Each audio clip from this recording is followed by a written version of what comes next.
Green flag back in the air. Brendan Maddox, Adam Buzzio, the whole field chomping at the bit. Green flag back in the air at Talladega.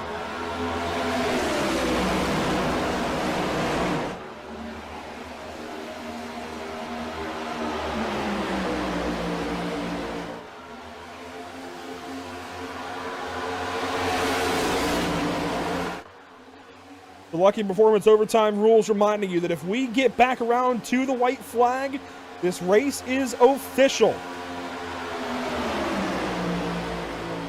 Buzzio with a push from Dyer. Maddox with a push from Hughes.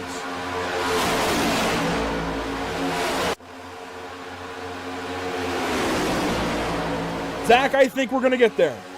I think we will. Coming back around, Buzzio leads the group. Through the tri-oval we go. No caution. Sam Dyer looks to the outside. 3 wide for the race lead. White flag is in the air, presented by Whiplash Sim Cams. Sam Dyer is all by himself on the top line, Andrew. There is nothing that he can do. He's going to start dropping back, and Brendan Maddox is out in front by himself. I do not want to have a gap that big. We'll see how this one works out. Maddox moves up, now moves down. That checks up the bottom side. Here comes Buzzio. Here comes Camper. Here comes Plord, all on the top side of the racetrack. Maddox now going to try and fight back on the bottom with a push from Buzzio's teammate. That's Hughes down low, and Hughes isn't pushing the lead. Now he gets there from a push from Mason Houseman to the stripe. It's going to be a drag race. Adam Buzzio, Dakota Camper. He's going to look down to the inside, and Camper is going to shove alongside of the 5. Dakota Camper, maybe, no, Buzzio's got to win this season. Oh my goodness, what a finish.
Just 2 chances remain for BRB Chase hopefuls to lock themselves into the 12 drivers that will soon be fighting for this season's championship, and 2 tough tracks are on the menu.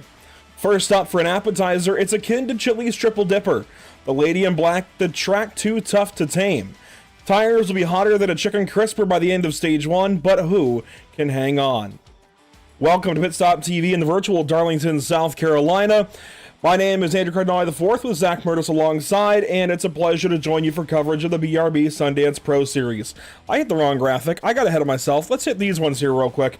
Of course, this evening's coverage from Darlington is brought to you by Sundance Pizza, by BRB Racing League, and by all series partners. And Zach, this is the 4 Ears Outfitters 250. So, I'm excited. Darlington, we always talk about when we come here, we like this place, right? This is a fan favorite. This is a broadcaster favorite.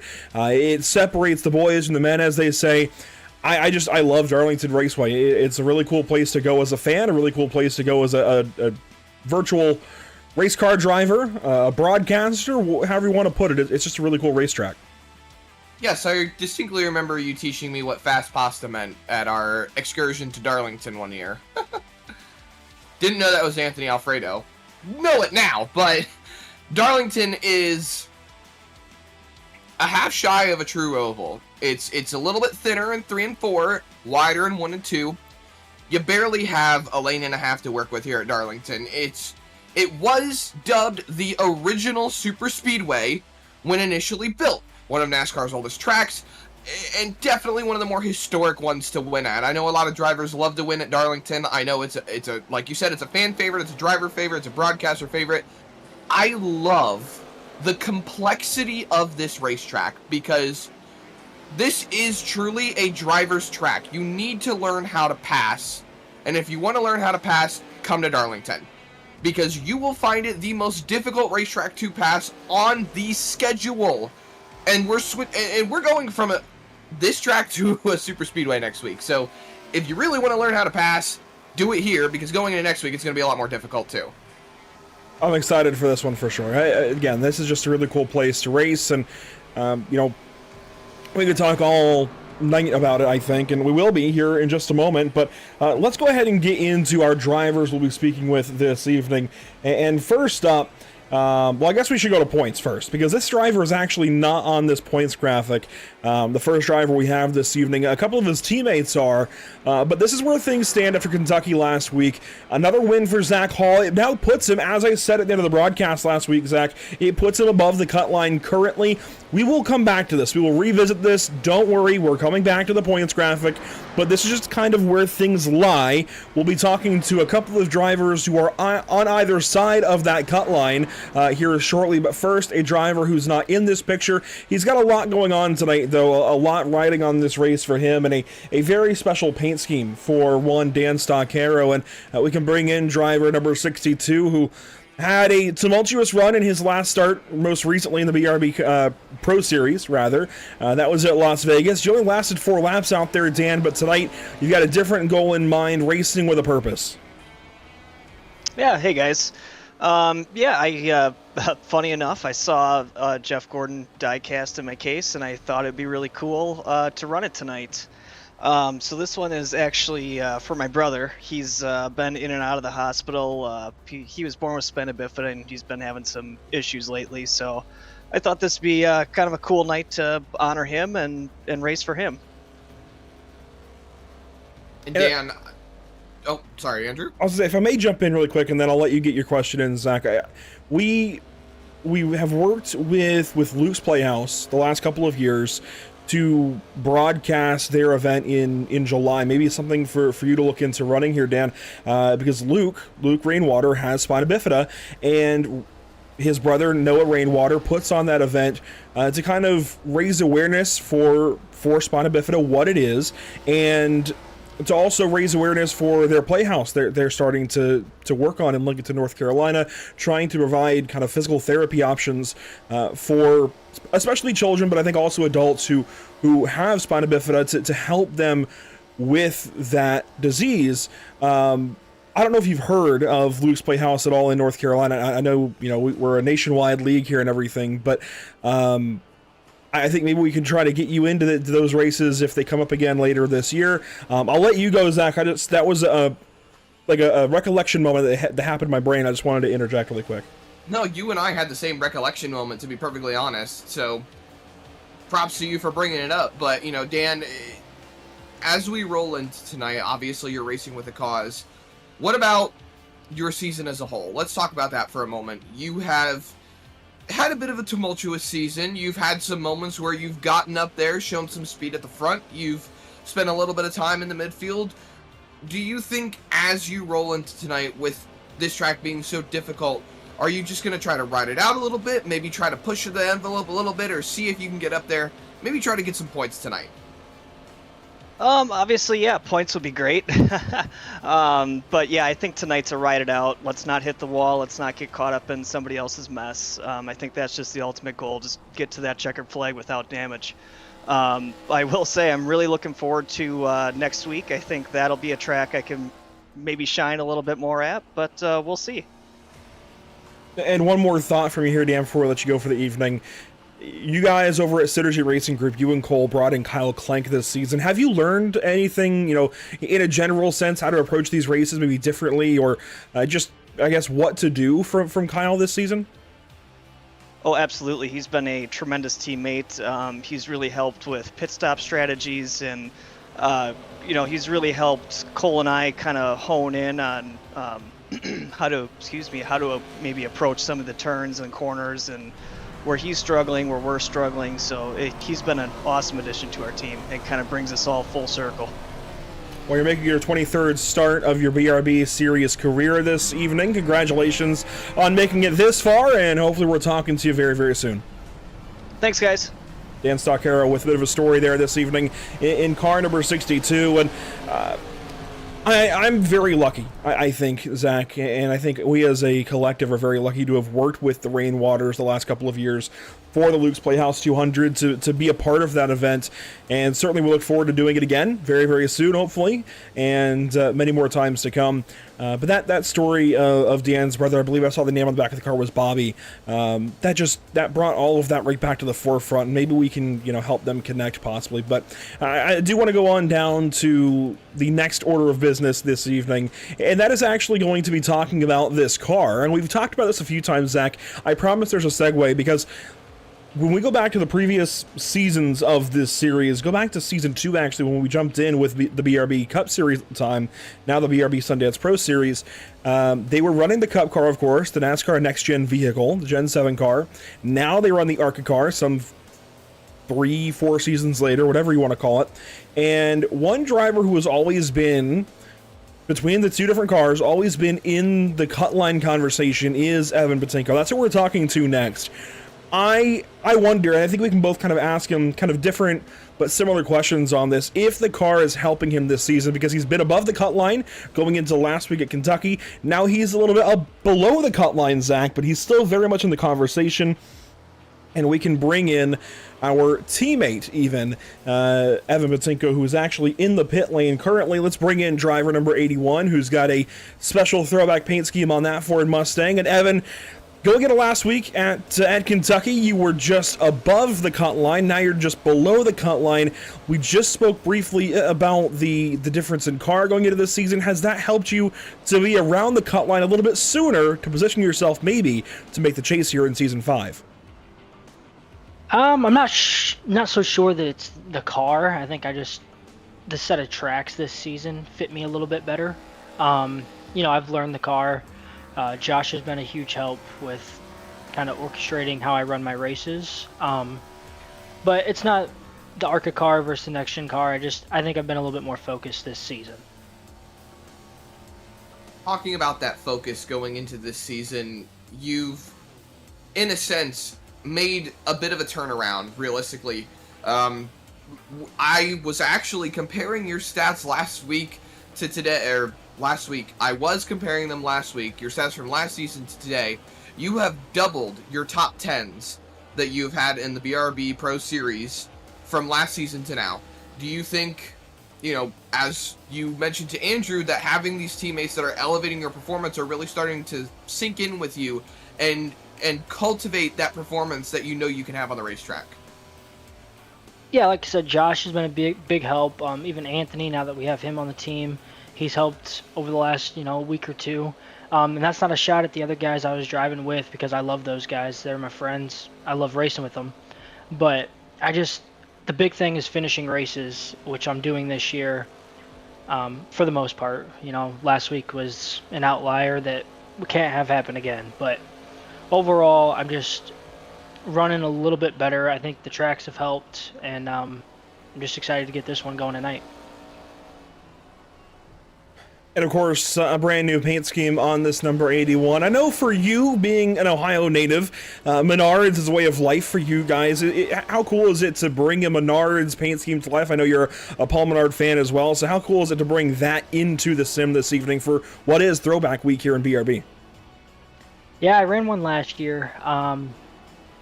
I think last year's was a Dale Jr. one from maybe like a Nationwide or Busch car. So, I like the color schemes. You did a great job working on this one, so I'm very happy with the way it turned out. Glad to have you in a beautiful blue and tricolor yellow, orange, and red Menards flavored throwback, if you will. I really like that car. But Evan, good to talk to you this evening. It's been a little bit. Hopefully we're talking to you soon, potentially even here tonight at the end of the race. That'd be pretty sweet. We're gonna have our work cut out for us. Just need to go get stage points and keep the thing out of the wall. Hopefully bring home another top 10. Best of luck, Evan. Thanks, guys. That's Evan Patinko, still looking for his first win. He leads the series in starts at 83. He'll be making start number 84 this evening, and he's still looking for a first win here in the BRB Sundance Pro Series. On down to the third driver this evening. Boy, they're all in the pit lane tonight. Zach Hall, he's got 2 wins this season, Zach. There's no way we couldn't talk to him again, especially after that dominant performance a week ago at Kentucky Speedway. This guy led 71 laps en route to victory a week ago. And Zach, as we bring you in, Zach Hall that is, as we bring you into the broadcast booth, you got a nice Ricky Hendrick, kind of Ricky Craven throwback going on.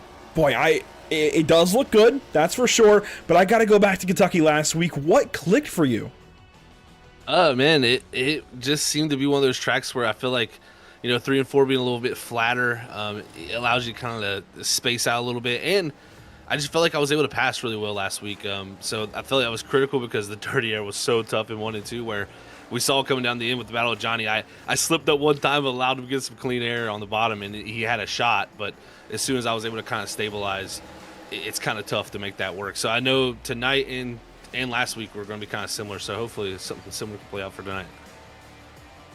And rolling into now, you are officially above the cut line in the chase. You are above the cut line by a slim margin, I'll say. What is it, about 7 points, Andrew, that he is above the cut line? So it's still very close with 2 races to go. So what's the game plan here? Are we going out here winning races? Are we just maximizing consistency and staying above that cut line? Or maybe just finding a happy medium between the two?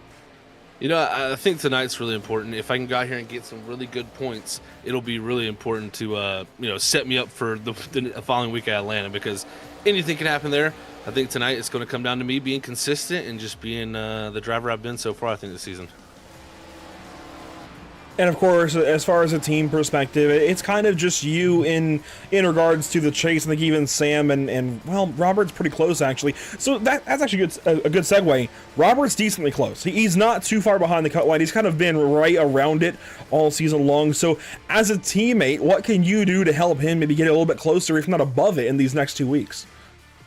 Yeah, unfortunately for Robert, this is something I wanted to bring up to it before the end I got out of here. I just want to give him a shout out because he's had a huge family emergency that he's going through right now. So he's not probably going to be able to race this week and possibly next week. So it is unfortunate that he won't be here, but we're definitely thinking about Robert, and that's kind of where my throwback goes along with this week is kind of the first scheme I ever ran in the sim all the way back in 2017 was this style car, kind of to that Ricky Hendrick style. So I wanted to bring that back because I've been racing with Robert since then. So I think if he sees that, maybe that'll give him a little pick me up. So definitely thinking about him. But I wish we could help him, but unfortunately, I don't think he'll be here for the next 2 weeks. That's unfortunate, but certainly appreciate the knowledge there, and hopefully everything is going to go okay for Robert and family very, very soon. Zach, it's good to talk to you once again. Qualifying is beginning, so we'll let you get to work, but best of luck out there. Thank you, guys. And that is Zach Hall, last week's race winner in the Busy Bee 250 at Kentucky Speedway, brought to you by CC's Business. The MX Wraps pre-race show, there we go, does not stop here. We keep on going through qualifying, and we have cars hitting the racetrack. We didn't really take a look at anything there during practice. We started a tick late, but that's okay. Let's look at some throwbacks really quick, Zach, because this will come into effect. And actually, we could just segue straight into our MX Wraps Best in Show contest. And this is a great entry already from the guy who paints a bunch of them over at MX Wraps, Brendan Maddox. The 23 car is fantastic. Are you picking him? I was gonna pick him. No, I'm not picking. We're just looking around. We're just looking. I was gonna say, as Adam Buzzio tops the chart in his Mark Martin throwback, he's currently running on that Ford Mustang. Little Ascendance trucks mix up with the old Valvoline scheme. Oh, here Anthony we go. Tiseo out there with the Joey Logano theme. Seems to be a bit of a running gag with the Whiplash racing cars, as Josh Parent has a Home Depot-inspired paint scheme on that number 22 car. But I like it. They're all running Fords. Why not throw it back a little bit? And, you know, it's a bunch of Joey Logano fans over there, so why not? And there's the number 22 for Josh Parent, a throwback to his Joe Gibbs racing days in the number 20 Toyota Camry for Home Depot and JGR. Some other paint schemes out around the racetrack. Red Bull throwback there for Gray Walker. Braden Van Wingerden, he's sponsoring tonight's race, but not in a throwback per se. We saw Zach Hall's paint scheme. Anthony DeSeo as well. How about Caden Perkins? What's he got for us? I'm not really sure, actually. I know Cole Lewis has a good throwback. The City Chevrolet 52, of course, some Cole Trickle vibes going on there. Tim Henderson, I believe, has one as well to, Robbie Gordon in that number 88 car. That's a cool one. That flies under the radar for sure, as Zach Hall goes fastest here in qualifying. Scott Fritz is out there in a throwback to Jimmy Johnson. Carl Pooler does not have one. Dustin Stallings should, if the paint reloaded. Yes, it did. That is to, Randy Cooper, I think is the name, in the old 56 Caterpillar car in NASCAR. And then there's the coolest one out there that's not on track in qualifying. When we get to it, that'll be the number 8 of Dakota Bly. And I'm going to take that as the resident Dale Earnhardt Jr. fan of the group. Zach, I'm going to nominate the number 8 of Dakota Bly for Best in Show, but I'll give you a chance to get your 2 in. I think I'm going to nominate Evan Patinko. I love the Paul Menard throwback. I think it's really, really nice. I love the Whiplash SimCams retro look. It really stands out from the rest of the crowd, in my opinion. I think my other pick is definitely going to have to go to Brendan Maddox. I think he nailed the 2011-2012 style of Dale Earnhardt Jr.'s National Guard paint schemes. It looks so amazing. It's beautiful. I'm logging these picks really quick on my poll over here. I gotta label them as Dale Jr. 8 and Dale Jr. 88 since I'm taking Dakota Bly in the Dale Jr. 8. As there you go, Dustin Stallings goes fastest here in qualifying. Let's take a look briefly at the lap time he just set, a 28.847. A few cars left on track. Here's one of them. Oh yes, this is the one I was looking forward to. This has to take the cake, I feel like, this evening. All the hype lately around the Dale Jr. red number 8. This is it. This is peak iRacing paint scheme work from Dakota Bly. This is absolutely the one for me. This is childhood vibes all over. I love it. I love it. It's fantastic. Give me 14 of them right now. But moving on, I do have to get a fourth nomination, second for myself. Oh boy, I don't know who I'm going to put on there actually. Cody Dorsey is out there, no throwback for him. Dakota Bly goes 21st, and Jordan White does technically have a throwback to another BRB driver in Mason Houseman, and that's fun and everything, and I support the initiative there, but I don't think it's quite as fun as doing your favorite NASCAR driver or what have you. So maybe we'll hang on to the Best in Show contest for just a moment as we get ready to take a look at some other stuff. We do also want to take a look at power rankings. I'll do that quickly before we hit the grid. That is going to consist of the top 10 as per usual. Here they are.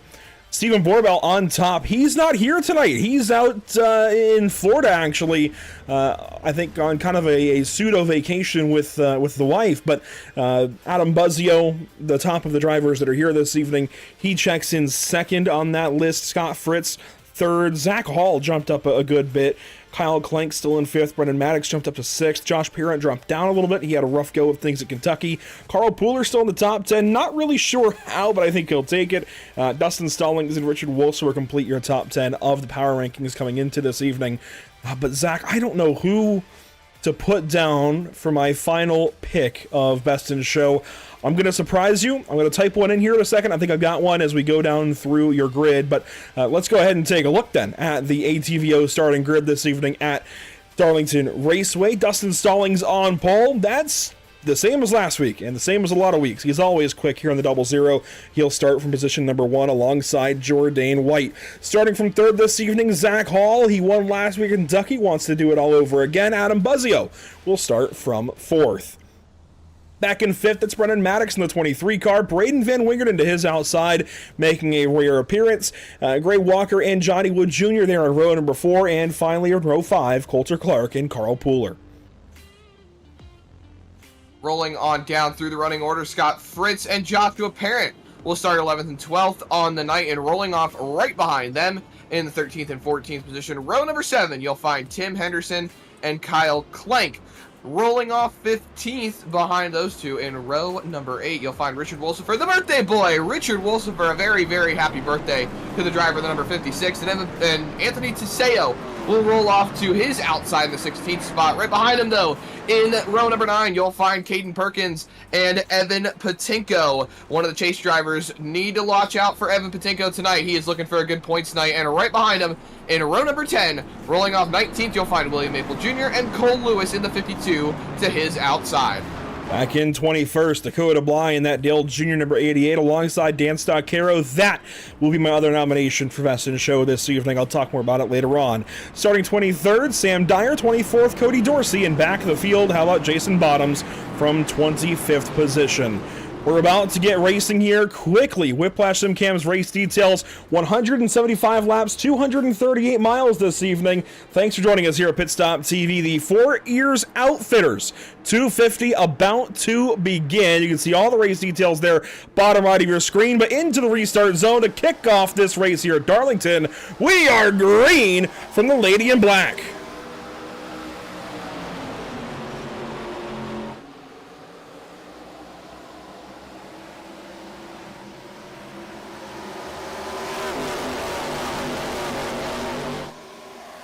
Down the Boeing backstretch, a lot of single file already. These drivers being told, of course, to mind their P's and Q's here today, Zach.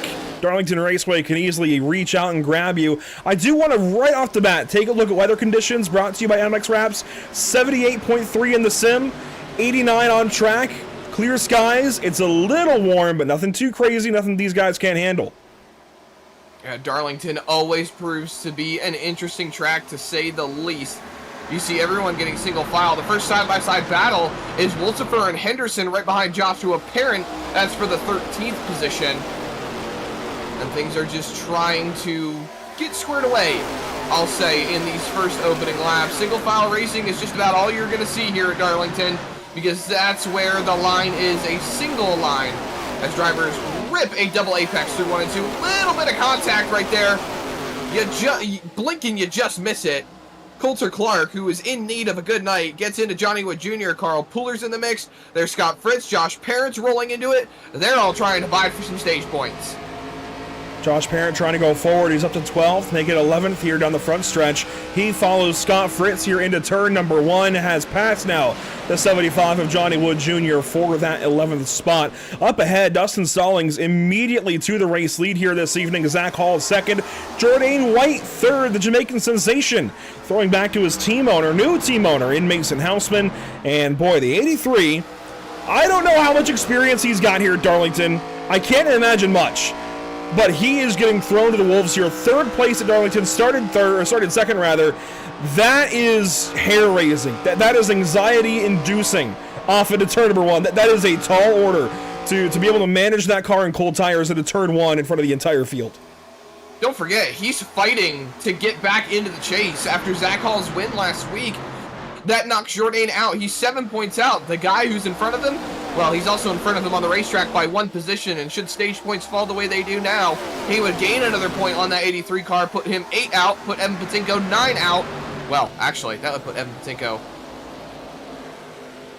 a lot more than 9 out, yeah. 17 points based on where Patinko's running, which is down in the 17th position. There's a look at Evan Patinko in the Whiplash SimCams number 81. So yeah, he definitely needs to find some way to play the stage to his favor if he wants to gain at all on that cut line, and that is a tall task. He's right behind his new teammate in Anthony Teseo as they roll into turns 1 and 2. Let's not forget, there's more drivers on the cut line. I would think if you're within 20 points of the cut line, you should be worried going into next week. And 2 drivers that are within 20 points, well, that's Coulter Clark and Richard Wolsifer. They're both sitting in the teens when it comes to the points. Coulter Clark is currently sitting 8th on the running order right now, so he's looking to extend his gap. But Jourdain White is currently sitting further up the road, so his gap would considerably shrink down to that 83 car. Furthermore, you've got Richard Wolsifer sitting out of the stage points. He just tapped the wall a little bit. He's running 15th right now. First car in on the stage points, that's Scott Fritz, and you can see him just out of camera shot right up the road. And as you mentioned on the grid, it is Richard Wolsifer's birthday, so happy birthday to Richard. But boy, he's struggling a little bit. Back here in the 15th, now 14th spot, actually. Let's ride on board with him a little bit. This is back behind Tim Henderson in the Robbie Gordon throwback in the number 88. That's a really high entry.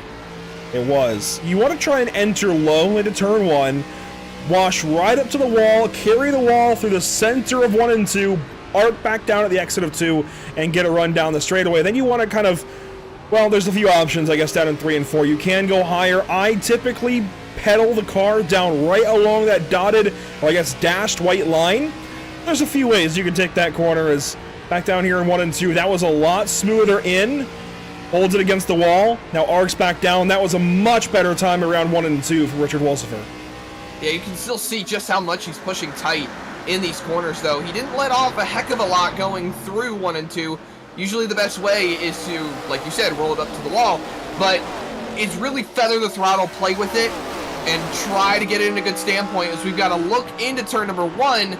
Muzio thinks better of it and lets Jourdain White hang on to the 3rd spot. He loses quite a considerable amount, but it kind of spooked the Jamaican sensation. Taps the wall through 1 and 2. That's going to set the run up for Buzzio down into 3. He's going to be a little patient here. White goes defensive on the bottom. I would have rolled the top for the 83 car because Buzzio is going to cross him over, get a better run, and you can see maybe won't get there by 1, but definitely enough to start spooking him again and really set him up in the next couple of laps. Yeah, that's... And there's a few different ways you can take turns 3 and 4, but I would definitely say Jourdain was down on the apron big time that last time. Is look at this.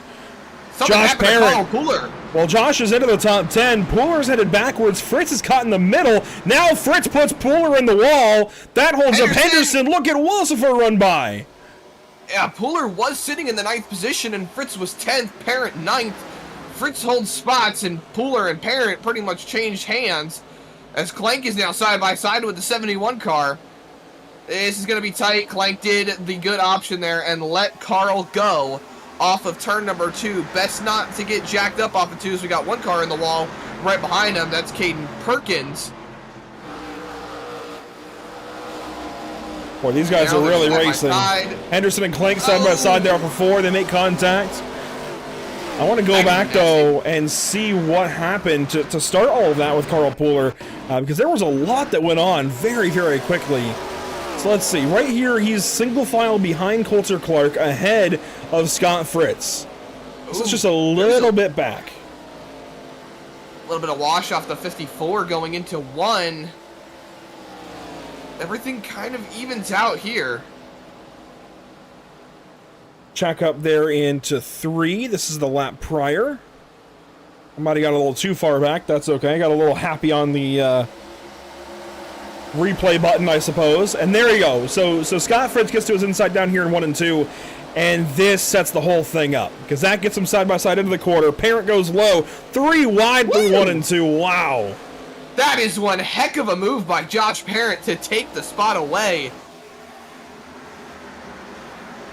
Gotta give fair play to Scott Fritz, though, because he didn't really run into Carl. Except here, that he ran into Carl. But he kind of just showed the nose and wasn't afraid to get his hands dirty.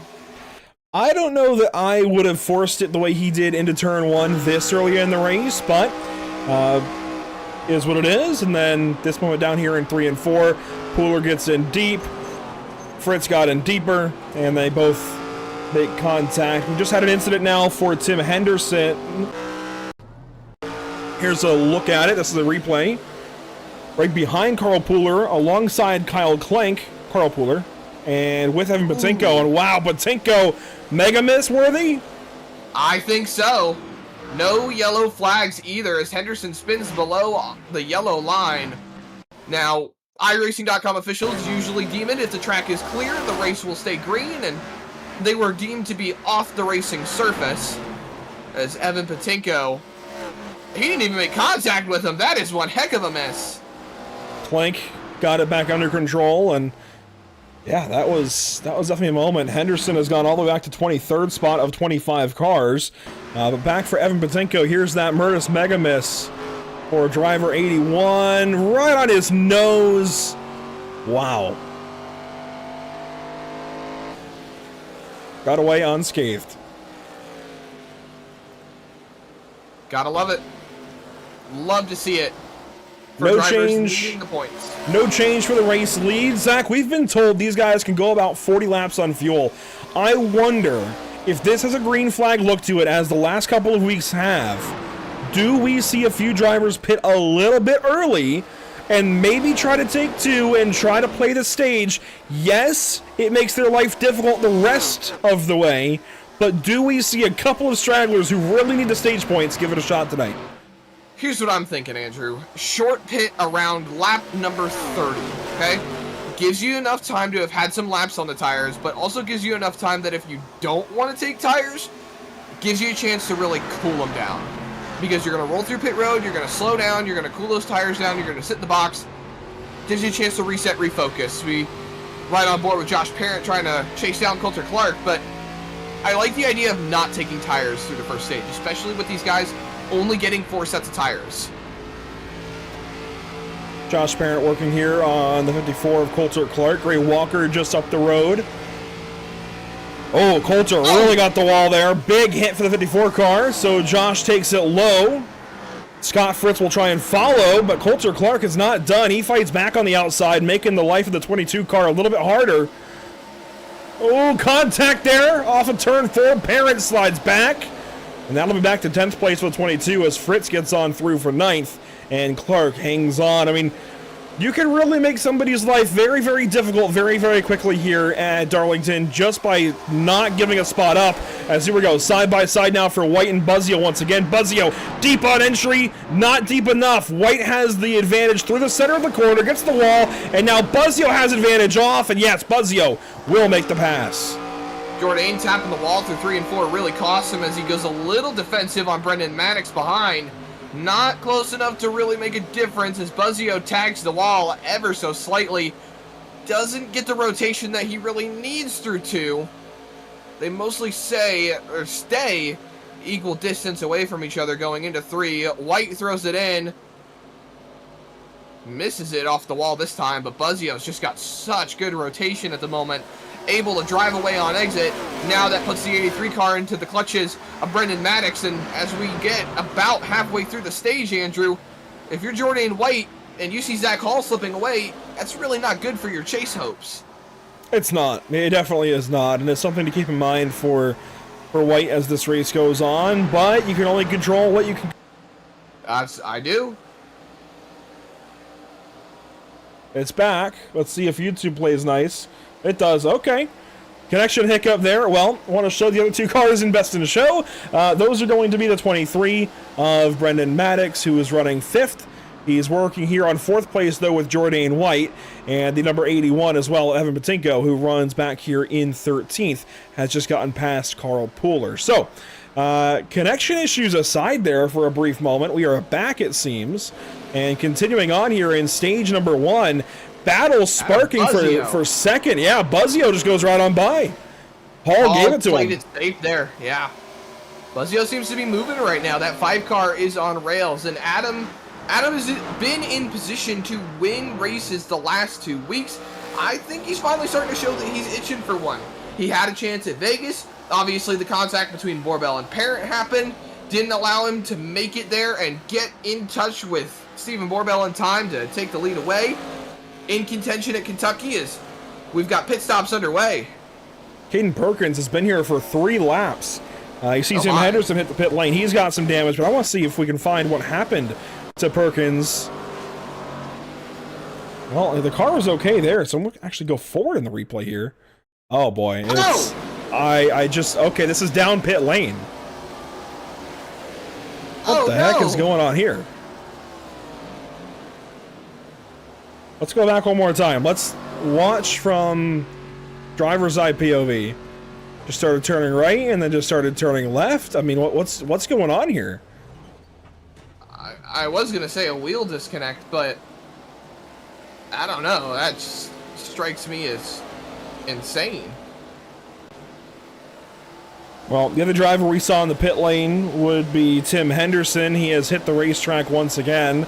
He is well down the order, and his season has been slipping away from him for a handful of weeks now. He's gone a little bit part-time. He's missed a couple of races, and he has dropped down the order. But this is a really cool paint scheme that he's gotten this evening. Again, a Robbie Gordon throwback. You don't see it very often as he runs here in position 23. And Dakota Bly not having a great night. He's down in 24th spot in the number 8. But we have got some separation for the race lead for the first time. Stallings is actually getting away from Buzzio, but Buzzio, I don't know. I mean, the double O isn't getting away very quickly, that's for sure.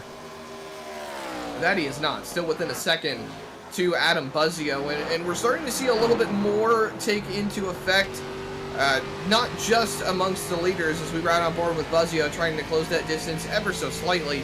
Hall is somewhat slipping away from the 5 car. Brendan Maddox has got some separation from Jordan White. He's gotten past that 83 car. Braden Van Wiggernen is starting to slip into the clutches of Scott Fritz and Joshua Parent, who have both moved by Gray Walker and Coulter Clark. Keep in mind, too, Coulter Clark has fallen outside the top 10 at the moment. He is sitting in the 11th spot.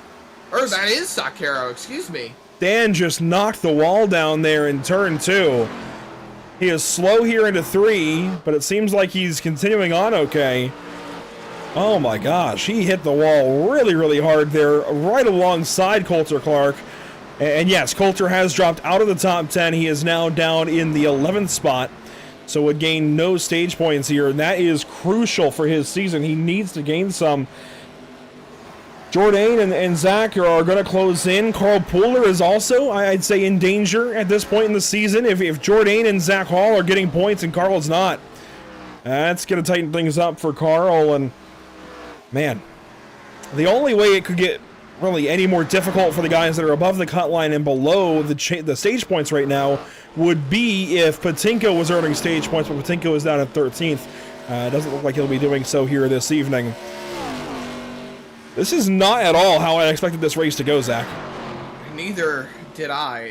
It's really starting to take form, and I think the other thing here that we need to look at is that we are within the pit window to make it to the end of the stage. So these guys can go about 41 laps, to my understanding. I think in that margin is pretty respectable, about 40 to 43 laps. But here's where we're starting to see strategy come into play. When do these guys decide that they want to start taking it to pit road? My margin, you heard, was already lap 30. So when do we see something coming into play and really making these guys decide they want to go to the pits? How about that? That's a pretty good indicator. Yep, Zach Hall into the pit lane. This is a big domino to fall. Everybody has to watch what he's doing, so maybe not pit just yet. See what he does. Does he take tires? And if he does, everybody needs to cover that up because he will be a threat big time. And if he does take tires, that's easy stage win if nobody else does. So let's see what the 32 car does here. And it looks like Stallings is coming in from the race lead. Hall does not go up on jacks. So no tires for the 32. Fuel only for Zach Hall. We'll see what Dustin Stallings does now.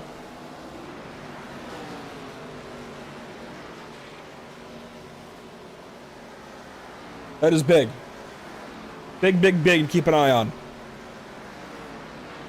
Fritz is also in. We'll see what the 48 car does here in just a moment. But Stallings, does he go up on the jacks at all? For Stallings, no. Tires, no tires at all. For Fritz, Fritz is also fuel only. He's down and away. He will exit just behind Dustin Stallings. Actually, Stallings well up the road. Stallings already out of turn 2 nearly. And he's going to come out just ahead of Zach Hall by about a second. So Stallings will hang on to that spot over Zach Hall for now. Maximizing pit entry, I'll say, as we see Johnny Wood Jr. tap the wall right in front of Hall. Oh, the 23. William Maple, Maddox. right in front of Brendan Maddox, just got right back on the racing line. And Maddox had to go all the way onto the apron to miss him. And then Maple stuffed it in the fence. That was sketchy into turn 1. Glad everybody got through it okay. That was close. We were told 40, 41 laps. This is the end of 40. Is everybody going to hit the pit lane at the same time? They just might. Because Zach, Fangio still leads. we were splitting the stages down for our teammates earlier before the broadcast really got started. If these guys can go more than 40 laps, it can eliminate a pit stop in stage 2, and that is something they all need to be aware of. Here comes Buzzio, but Maddox stays out. This is interesting. White stays out. Parent's coming in. Van Wingerden's coming in, it looks like. Yes. Parent way wide. Van Wingerden passes him. Oh, baby. Things are taking effect at the moment. Wolsifer No also black in. flags. No black flags for any speeding at the moment. Here's Buzzio coming down the pits. Cody Dorsey as well. I want to see what Parent does. Box. No tires. It's fuel only for the 22. Maddox also in. White also in. How about the 5, though, of Buzzio? He's taking 2. Tires. He's taking 2. This could be huge. That's going to hold him in the box longer. Both Wingerden He's and taking Parent. 4. Whoa.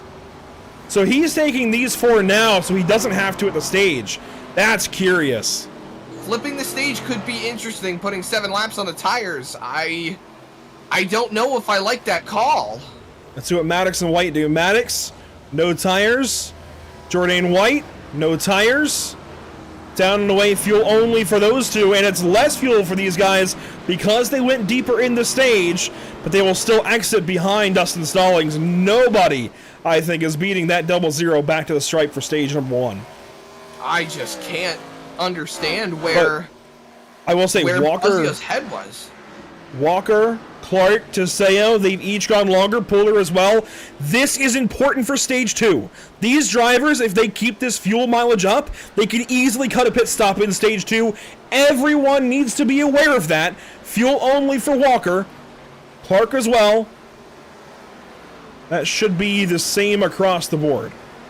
Dyer's about to head to the pit lane, and that's going to be the last car to take his service here. Dyer is going to haul it down into the pit lane, and you know, we see just how much these guys have all changed hands. It's thrown the top 10 into utter chaos, if you ask me. So it's Dustin Stallings over Zach Hall. Brendan Maddox is much further back in 3rd. Scott Fritz in 4th. Jordan White is down to 5th. Braden Van Wingerden 6th, and Josh Parent is down in 7th. He's got Johnny Wood Jr. right behind. This might be the best battle right now in the top 10. God, they're trying to chase Maybe down not. Look at Braden this. Van Wingerden. Buzzio underneath Clark. That's for stage points. So Buzzio's still going to grab stage points, even with the 4-tire call. He should easily run down Walker, I think. He's 4 seconds back, but he's going to be lapping so much faster. And think of the points. Bringing up the points running into the end of the stage. There's a couple of drivers that are outside the top 10 that really need these stage points. Is Johnny Wood Jr.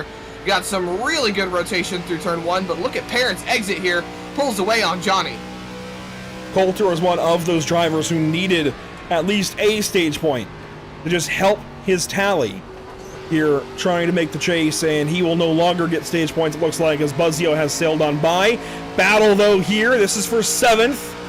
To the inside goes Johnny Wood Jr.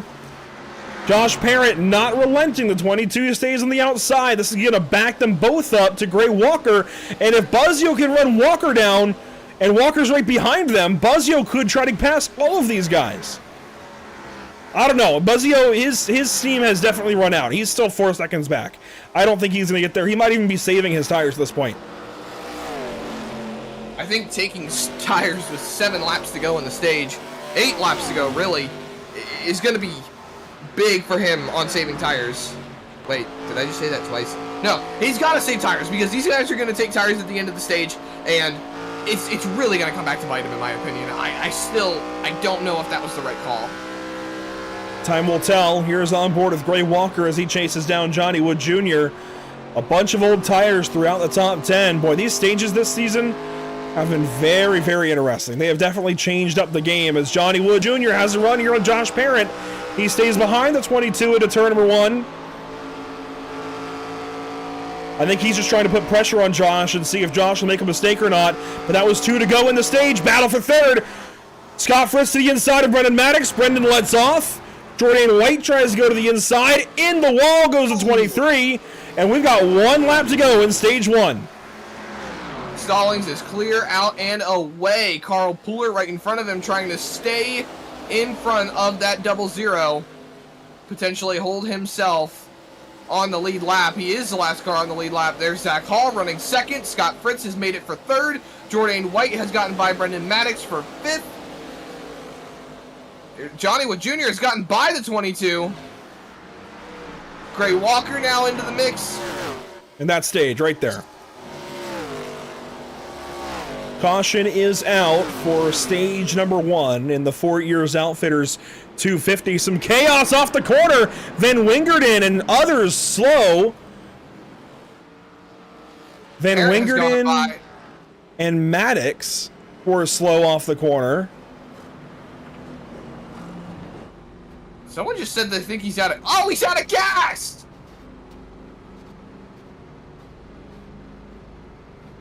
How? I'm just as shocked as you are. You just had a pit stop.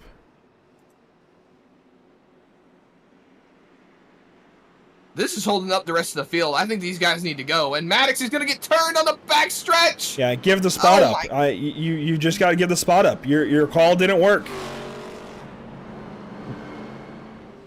Credit where credit's due, and that's got to be a sportsmanship moment for Wingerden. He is... Oh, he completely missed the pit entry anyways. Now he's going for an extra lap. Man. Oh, man. It's going to... Race Control needs to get a handle on that. Because, I mean, look at the field right now. They are all spread out, and it's going to absolutely... No, Race Control needs to step in. It's going to hurt so many drivers trying to pit. Well, pit stops are underway. Hearing a lot of drivers calling out that black flags are starting to show. Yeah. I mean, Brendan Maddox and I are friends. Brendan, I hate that your call didn't work out. The first time past the pit lane, regardless of the pits closed, that should have been where the 23 entered. Because that was an extra lap of holding everybody up and costing them all a chance at the pit stops. Dustin Stallings into the pit lane, though. He is your stage winner this evening. I'm still very confused by everything that just happened in the last couple of minutes. This has been a confusing 5 laps, in my opinion. What we can do is dial up driver 00 because he just won stage 1, and we can ask him what he's hearing in that whole situation, I suppose. Let's bring in driver 00 while we try to figure other things out. Dustin Stallings, another stage win to add to your resume, and finally it feels like something is going right for the 00. How does it feel to get back out there, lead every lap just about in stage 1, and close the stage out with a win? It feels pretty good so far. Now I caught a couple of lap cars that were a little tricky to get around, but we got around them. Got it in the fence a couple times, but seemed to have pretty good speed. Just need to keep taking care of my stuff and just going from there. Admittedly, we're pretty confused by whatever just happened with your teammate Brendan Maddox at the end of the stage. What can you tell us from what you were hearing in driver chat? He just didn't get enough fuel in the car there on that pit stop. He felt like he was going to make it, but once he come back out on track, he was, I can't remember exactly how far off he was, but yeah, I hate it for him, but hopefully he's just able to stay on the lead lap, or at least one lap down. Well, it's good to talk to you once again, Dustin, and hopefully the night continues on this trajectory in at least some sense, because it has been a rough few weeks. We're rooting for you, Dustin. Best of luck. I appreciate it, buddy. Thank you. It's been a rough few weeks for Dustin lately, so hopefully he gets back to being able to actually run to the best of his ability and not be held back by incidents. But as stage 2 begins, Zach, this is going to be an interesting stage now with the running order very much jumbled. Let's see how it goes. Into the restart zone. Stallings, Hall, White, Parrott your top 4. Green flag is out. The back of the field still not in order, but we are going green. Yeah, and as we roll, there's quite a few cars that have some black flags, Andrew, but from what I'm hearing from race control, Brendan Maddox was sent to the tail end of the longest line for that little incident, and the fight off of turn 2 really starting to heat up as this race gets into the second stage.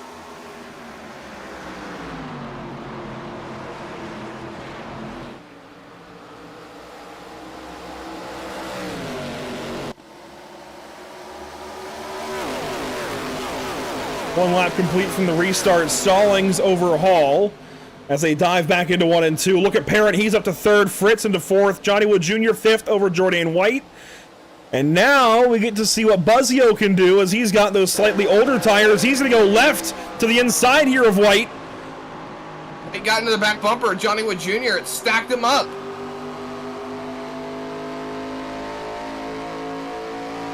Side by side off of turn number 4, leaning on him. Absolutely leaning down into turn number 1. Buzzio sends it.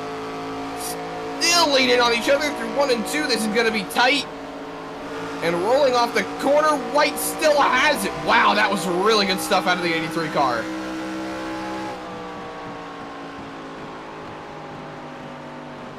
White now goes low. Buzzio high.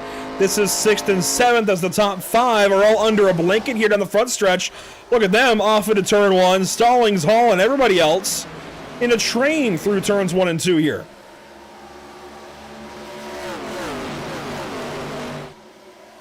Single file racing, that's what we come to expect here at Darlington, but it's still so good as Josh Parrott is now working on that 32 car of Zach Hall, Scott Fritz, right in his coattails. Those two have been kind of at each other's throats since the back end of the stage. Now as we roll into the new stage, new challenges, new battles on the racetrack. Well, we have got a situation with the best in show vote here today. We actually had a tie. Now, I will say, at the time of the stage caution, there was a clear winner. That was the 81 of Evan Patinko. But by the time I hit the button to actually end the poll, they were tied, Patinko and Maddox. So we are going to run a runoff vote. And but they're not tied. Maddox had 34% and Patinko had 33%. It was the same number of votes. As here we go. Battle between Stallings and Hall for the race lead. All you need to know is there's a new vote. Go vote for it now. Here we go. Battle for the race lead here at Darlington Raceway. Look at Fritz right behind, too. He's working on Josh Parrott, so we might have a 4-car tango for the race lead. Maybe 5 as Johnny Wood Jr. is trying to get into it as Hall loses ground. He got stuck on the bottom. And now Parent's going to roll the top, take away the second spot. Maybe Scott Fritz is going to try to mount a charge off of turn number 2. Maybe not. Hall down to third, Parent up to second, Buzzio down at the bottom on Jourdain White. Buzzio to the inside in his Mark Martin throwback. Trying to move back through the field. He got held up by that pit situation with the 23 car. Otherwise, he should have come out towards at least the front, if not at the front of the field. Willisover in the wall hard there in turn 1. Buzzio trying to find a place in line. It's not going to happen. They make contact briefly there in turn 2. They get off the corner okay, but Buzzio, I don't think he's going to be too happy with the situation in general. Back to the pit stop and all this battling, I don't think he's happy. His strategy has backfired because of other situations. I mean, that's part of racing, I will say. You know, your strategy, just because you take the gamble, it does not guarantee that it's going to work out. But I'm sure he won't be entirely pleased with how it has not worked out. Certainly caused a change of hands throughout the course of the race. I mean, the top 10 is completely flipped from what it was earlier on. I mean, you've got Stalling still leading, obviously. You've got Parent second now and Hall down to third. Fritz is up to fourth. Jourdain White still holding in the top 5. Johnny Wood Jr. is up to 6. You can see him off the back bumper here. Well, they just swapped spots. Jourdain White. White just got by the 75. You know what? You're right. He did. So and look at Wilsifer right behind the 75. White's starting to move forward. Wilsifer up into the top 10 now. So things moving around for sure as this run goes on. I will say the first car 1 lap down right now is Cody Dorsey. He got lapped in that earlier run. He runs in 18th spot. Cole Lewis in 19th as he's side by side of Sam Dyer. That is for position inside the top 20. William Maple Jr. and Dakota Bly. Also 1 lap down. Tim Henderson 2 laps down. Dan Stockaro 3 laps down. The final car currently on the lead lap, that is going to be Jason Bottoms in the Goat Fuel number 17. There he is through turns 1 and 2. Good to see Jason on the racetrack tonight. So far mirroring his car number. Hopefully he can move up a little bit. But Zach, we are so far from done up front. That we are. There is so much going on. Hall is trying to regain that ground that he lost on Joshua Parent, but that 22 car scooting away as Stallings gets a little bit high through 1 and 2. Costs him a lot of time. Gap now down to 0.3 of a second. 0-0 over the 22.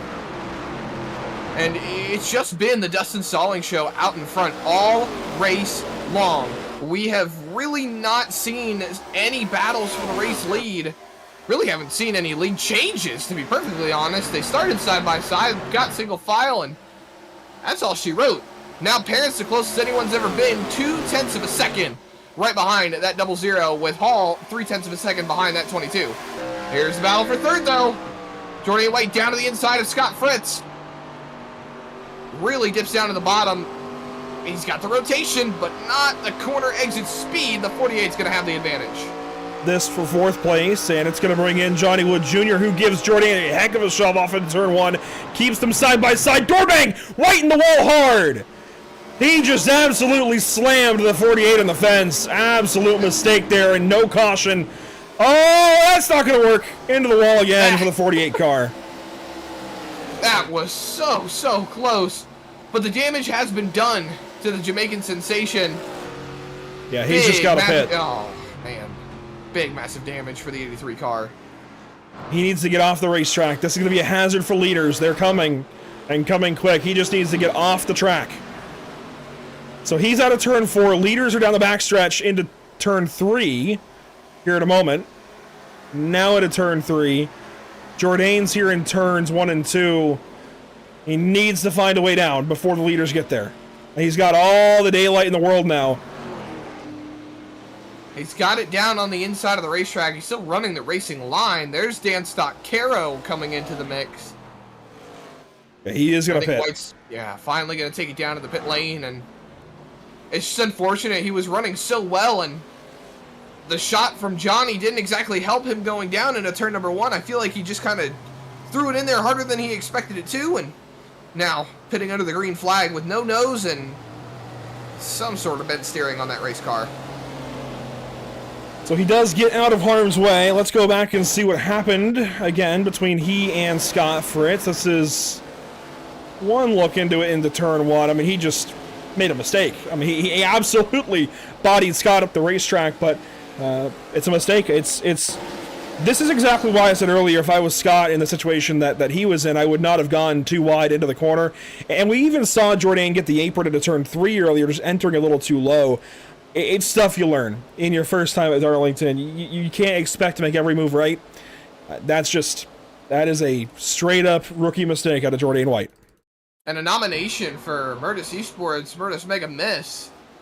Adam Buzzio almost got into the back of Scott Fritz and caused another caution, and that could have been really bad for the number 5 car. So they both get in the wall there. Jourdain got absolutely punted as well by Johnny in the middle of that incident. I'm surprised Johnny didn't have more effect from that. Let's go on board with the 75 of Johnny Wood Jr. here to see that, and then we'll check out the Murtis Mega Miss there for the 5 of Buzzio. Wood has a huge run, gives the shot there to Jourdain into 1, and Jourdain just too fast into the corner. I'm really surprised, Zach, that there's no damage to the front of the 75 car. I think it was a netcode issue because you didn't even see any wheel input. Yeah, I think you're right. But here's the moment for the 5 of Adam Buzzio, driver out of Vienna, Ohio. Let's see the onboard. He's behind Wilsifer. Sees it happening, tries to get it down low, just misses all of that. Wow. That was close.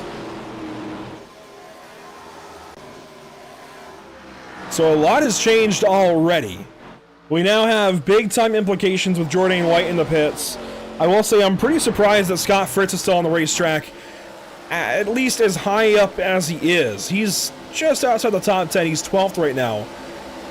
Right behind Coulter Clark and ahead of Gray Walker. I would have expected more, I guess, damage on the 48 car from that incident, but he's right behind a handful of cars. Look at Evan Matinko trying to hang on to it just ahead. Evan was just a little higher on the top 10, so he's headed the wrong direction as Scott has to go low.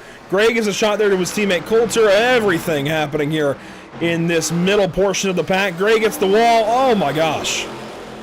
How about Jourdain White dropping out, though? That's going to be a big help for Evan Patinko. Contact, Wolsifer, Maddox. This is getting a little dicey right here. Maddox comes shut up in the front of door. Wolsifer. That is... that's sketchy. Patinko in this. Clark is in this. Clark goes low on Patinko bumper. now. Van Wingerden here in the 69. And Patinko's going to back out, it looks like. This is crazy. Wingerden goes low. Wolsifer loses a little bit of ground on exit.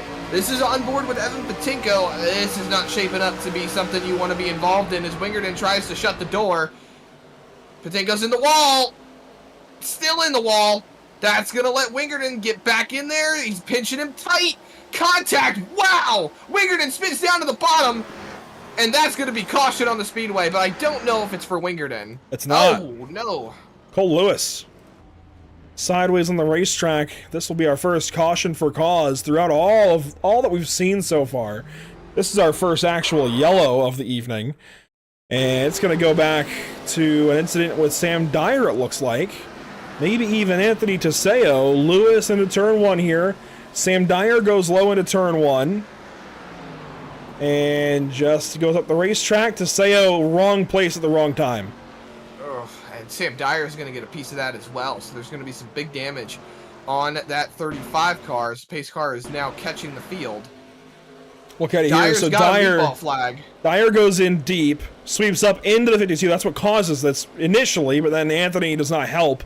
He, again, wrong place at the wrong time for Teseo to just happen to catch the left rear there of Lewis with all of that happening. Henderson gets by.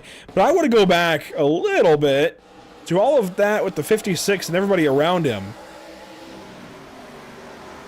This is all going on at pretty much the same time.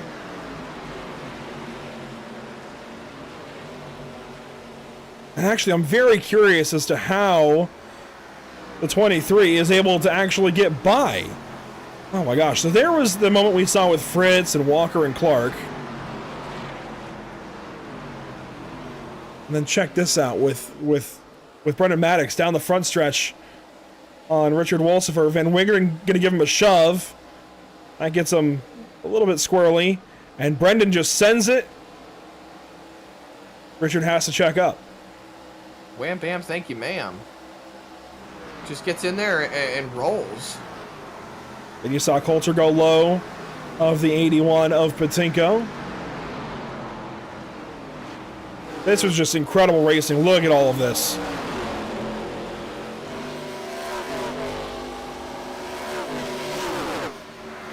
Really impressive that these guys did not completely crash. Then you got Patinko in the wall very briefly. And then watch the 69 here down low. A little bit of contact between them and Van Wingerden. Oh, wow! That was pretty cool. A little tap and a kiss right there for the 69.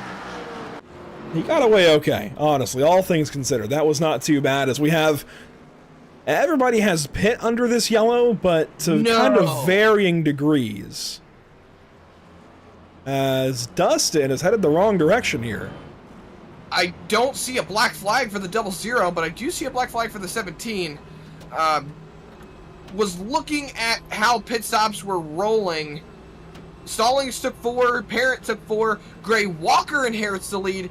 Didn't take any tires, if I'm not mistaken.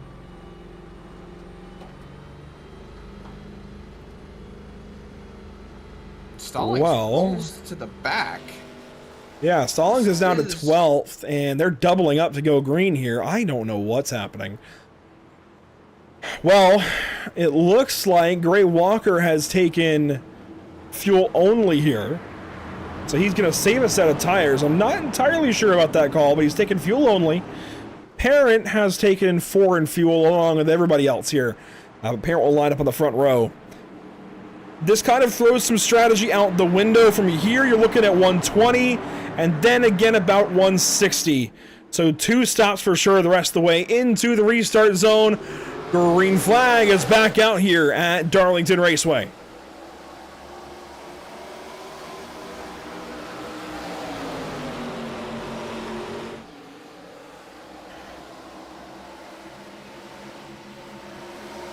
Josh Parent clear to the race lead over Gray Walker down the back straightaway. The Boeing back stretch into turn number 3. Walker falling back to second. Buzzio about gets into him. Big send at a car number 5. Here they go off at turn number 4. I don't think Adam Buzzio was expecting the roll speed out of that 18.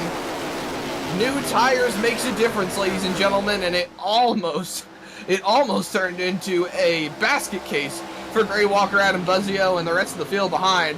How about Brendan Maddox, too? He has clawed his way back up. He's back inside the top 5. He's working on the back bumper of Johnny Wood Jr. going down into turn number 3. Maddox here on the back end of Johnny Wood Jr. Now battle behind with Braden Van Wingerden and Kyle Klenk. Good to see Braden back in the field. Haven't seen much of him this season. We saw a lot, of course, in Season 4.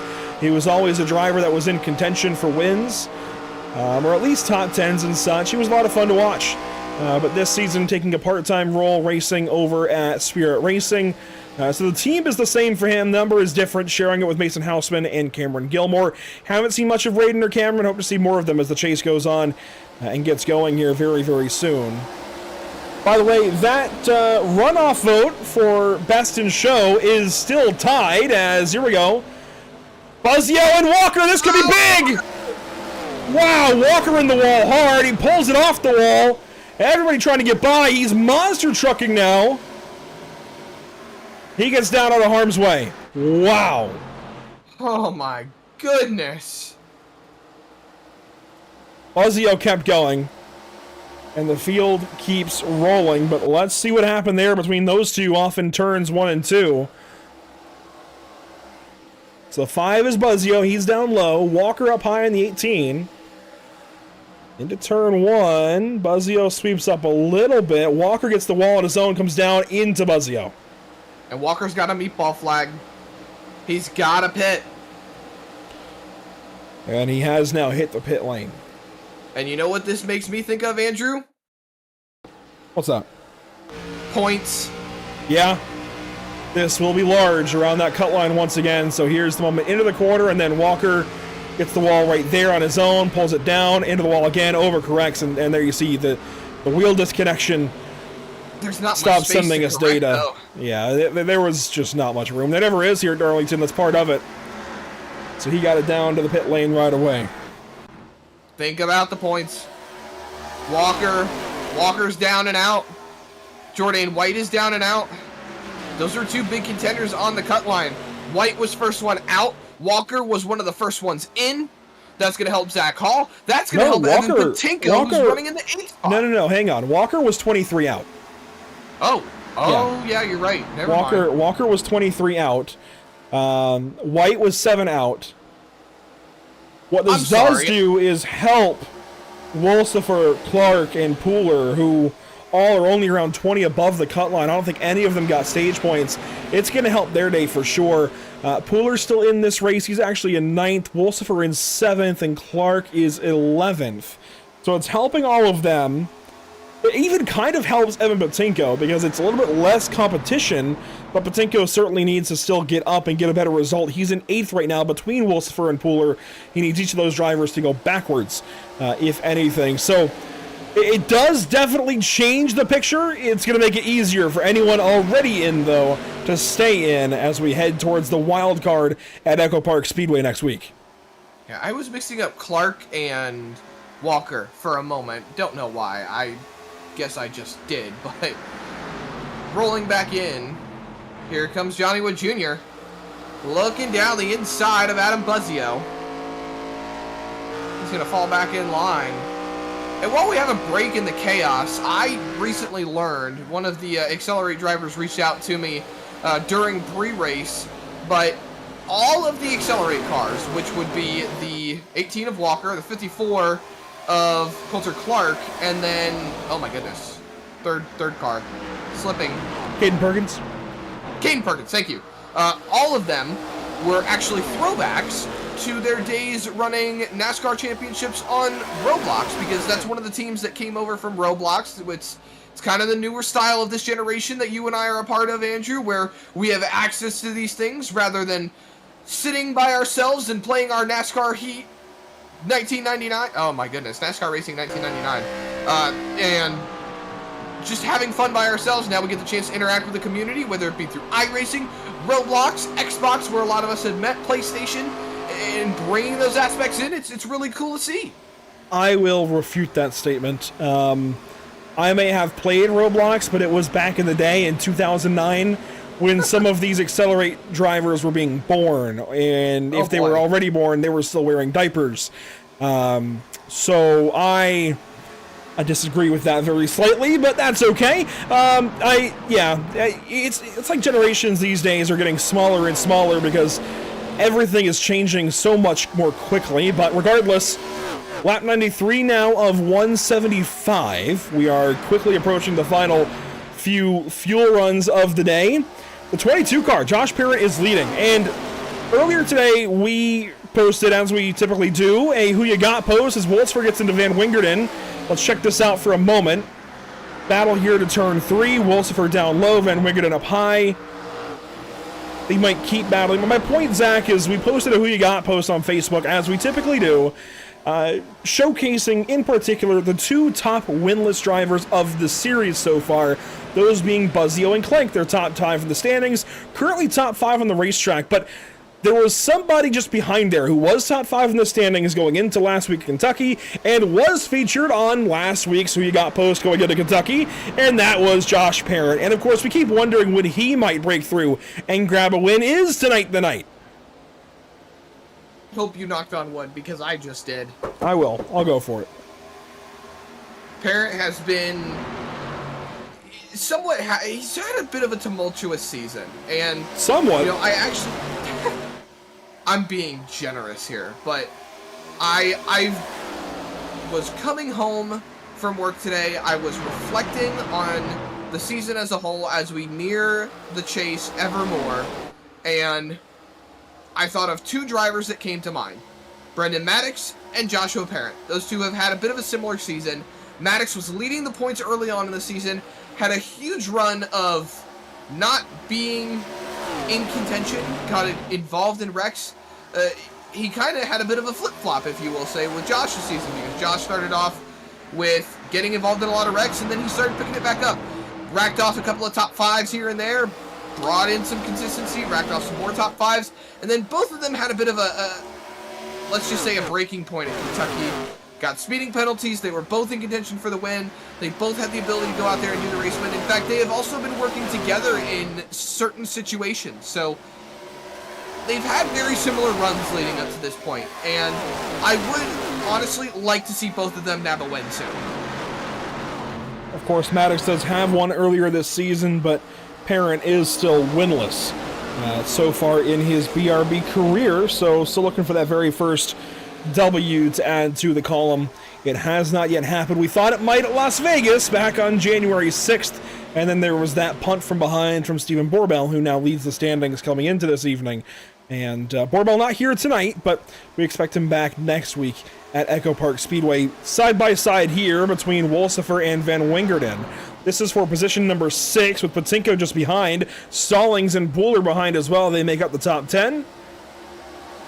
We'll give you a little more time here on the Best in Show vote. Let's remind you of who's in it. It's a runoff vote now between two different paint schemes. The number 23 here of Brennan Maddox, who gets the wall. This is a throwback to some of the 2008 through 2012 looks for Dale Earnhardt Jr. over at Hendrick Motorsports. And then we've got the 81 of Evan Patinko. This is a nod to kind of both Paul Menard and Matt Crafton around the 2003, the early Menard's days in NASCAR, 2002, 2003, that era of those Menard paint schemes. Both for Paul Menard and for Matt Crafton, they did run on both Menard's ARCA cars and on Crafton's trucks at the time when he got started over at Thor Sport Racing way back in the day. I mean, that's prehistoric almost for some NASCAR fans, but those are your two paint schemes up for grabs right now in the Best in Show vote. We invite you to do so, let's say by lap 125. I'll give you a little bit longer to vote as Patinko gets passed up there for 8th. Stallings goes by. And now I wonder, Zach, if Buzzio can ever get to Parent, but just ahead of this, a battle between Wolsifer and Van Wingerden once again. I thought you were going to say vinegar there for a second. It might be tasting like vinegar right now for Van Wingerden. He gets passed up by Wolsifer. This battle has been going on for laps on laps. And unfortunately for Van Wingerden, he has to watch 56 get smaller in his windshield now. Maybe not anymore. He gets a run there through the center of the corner. It might not be done.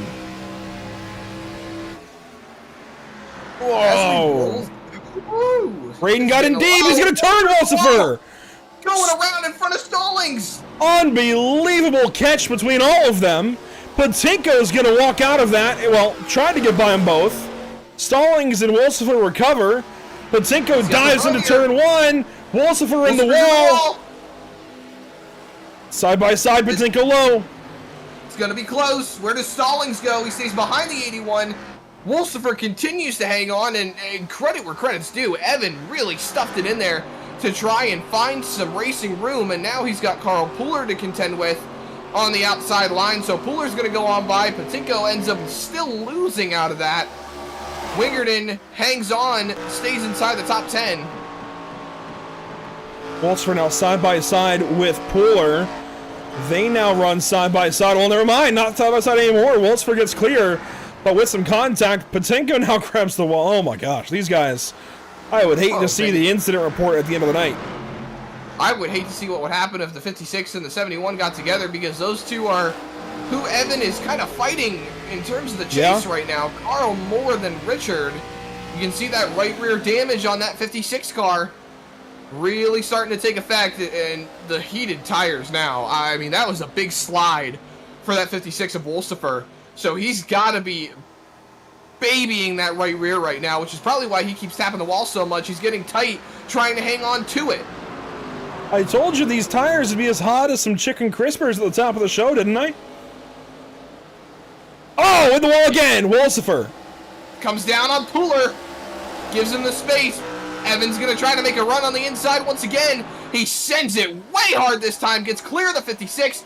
Wolsifer's going to try to fight back, but he's going to stay in line behind Evan, maybe? Oh, wow. That was close. Very close there between the 81 and 56. Patinko grabs the spot and will drive away with 8th position now. And things are getting interesting up ahead for third. Johnny Wood Jr., Brennan Maddox, they're nose to tail. And just up the road, Buzzio starting to work on Parent a little bit. So battles aplenty here at Darlington Raceway. This is why so many people love this racetrack, myself included. It is so racy. Yes, it's hard to pass, but it is really, really racy in the right car. I think in today's NASCAR next-gen car, the Gen 7 car, it's really, really difficult to race at all. But in anything with a solid rear axle, an Xfinity car, a truck, an ARCA car, anything like it, you can get racing. This is a driver's racetrack. This will give you battles all race long. When I went to the Southern 500 back in 2021, it was the final Southern 500 with the Gen 6 and the, eons old way of doing things in the NASCAR Cup Series. And that formula worked so well at this racetrack. It really did. Don't forget how great that finish was. We were sitting there right off of turn number 4. What was it? Denny Hamlin and Kyle Larson going at it for the race win. Larson tried the video game move. But my point is, there were battles the entire night. I had never been to a racetrack quite like that and seen battles literally all over the racetrack all night long. Wherever you went, you could find somebody racing somebody. Even if it wasn't for the same lap all the time, somebody was side by side with somebody else, at least somewhere on the racetrack, all 500 miles. We're seeing that here tonight, even in just a 21 or 2 car field left on the racetrack at this point in time, Zach. These guys are really throwing it down here at Darlington. But yes, it was capped off by a great finish between Larson and Hamlin. Hamlin won it. We'll see what happens between these drivers here this evening. It's a Ford out front, two Fords out front, a Chevrolet in third, a Toyota in fourth, as we have 65 to go this time by. As much as I don't want to take away from the fights at the front of the field, look at who is down in the 13th position. Zach Hall has fallen well out of the running order. He was walking into this race with the idea of gaining some points, and while he got some stage points, he definitely helped clear himself over drivers like Evan Patinko or Jordan White. Now he's kind of in the situation of he's a little bit further down than he would like to be. And I don't even really know what happened. He was still running up there when pit stops came underway. Listen. Oh. Yeah, I don't know exactly what the goal is here for Hall, but he is saving a ton. Now, he is 20 seconds behind Josh Parent, and that's a problem. He is definitely at risk. He's only about 9 seconds ahead of the leader, so that is a problem for him. He could easily go a lap down, but he is saving a ton of fuel. I don't know exactly what it's going to get him right now. I don't know how the numbers are going to work out. He pitted 33, I mean, everybody pitted about 33, 34 laps ago, and it didn't feel like you were going to make up 15 laps as they're battling for the race lead. Parent into the wall, Buzzio down low. It's not over. Some issues with lap cars as they get closer and closer. Johnny's going to push Adam into the corner. The 5 car throws it in. Oh, he makes contact with Josh. Buzzio backs out a little bit in center. Parent gets back away. They squeeze back single file. Wow. Johnny had to jump out of it too, and Brendan could have jumped to the inside, but he gets a little bit more patient right now. These are 4 of the best in this series right now, I gotta say. That collective string of moments was really impressive from these 4 as a whole. And it's going to be another look down to the inside.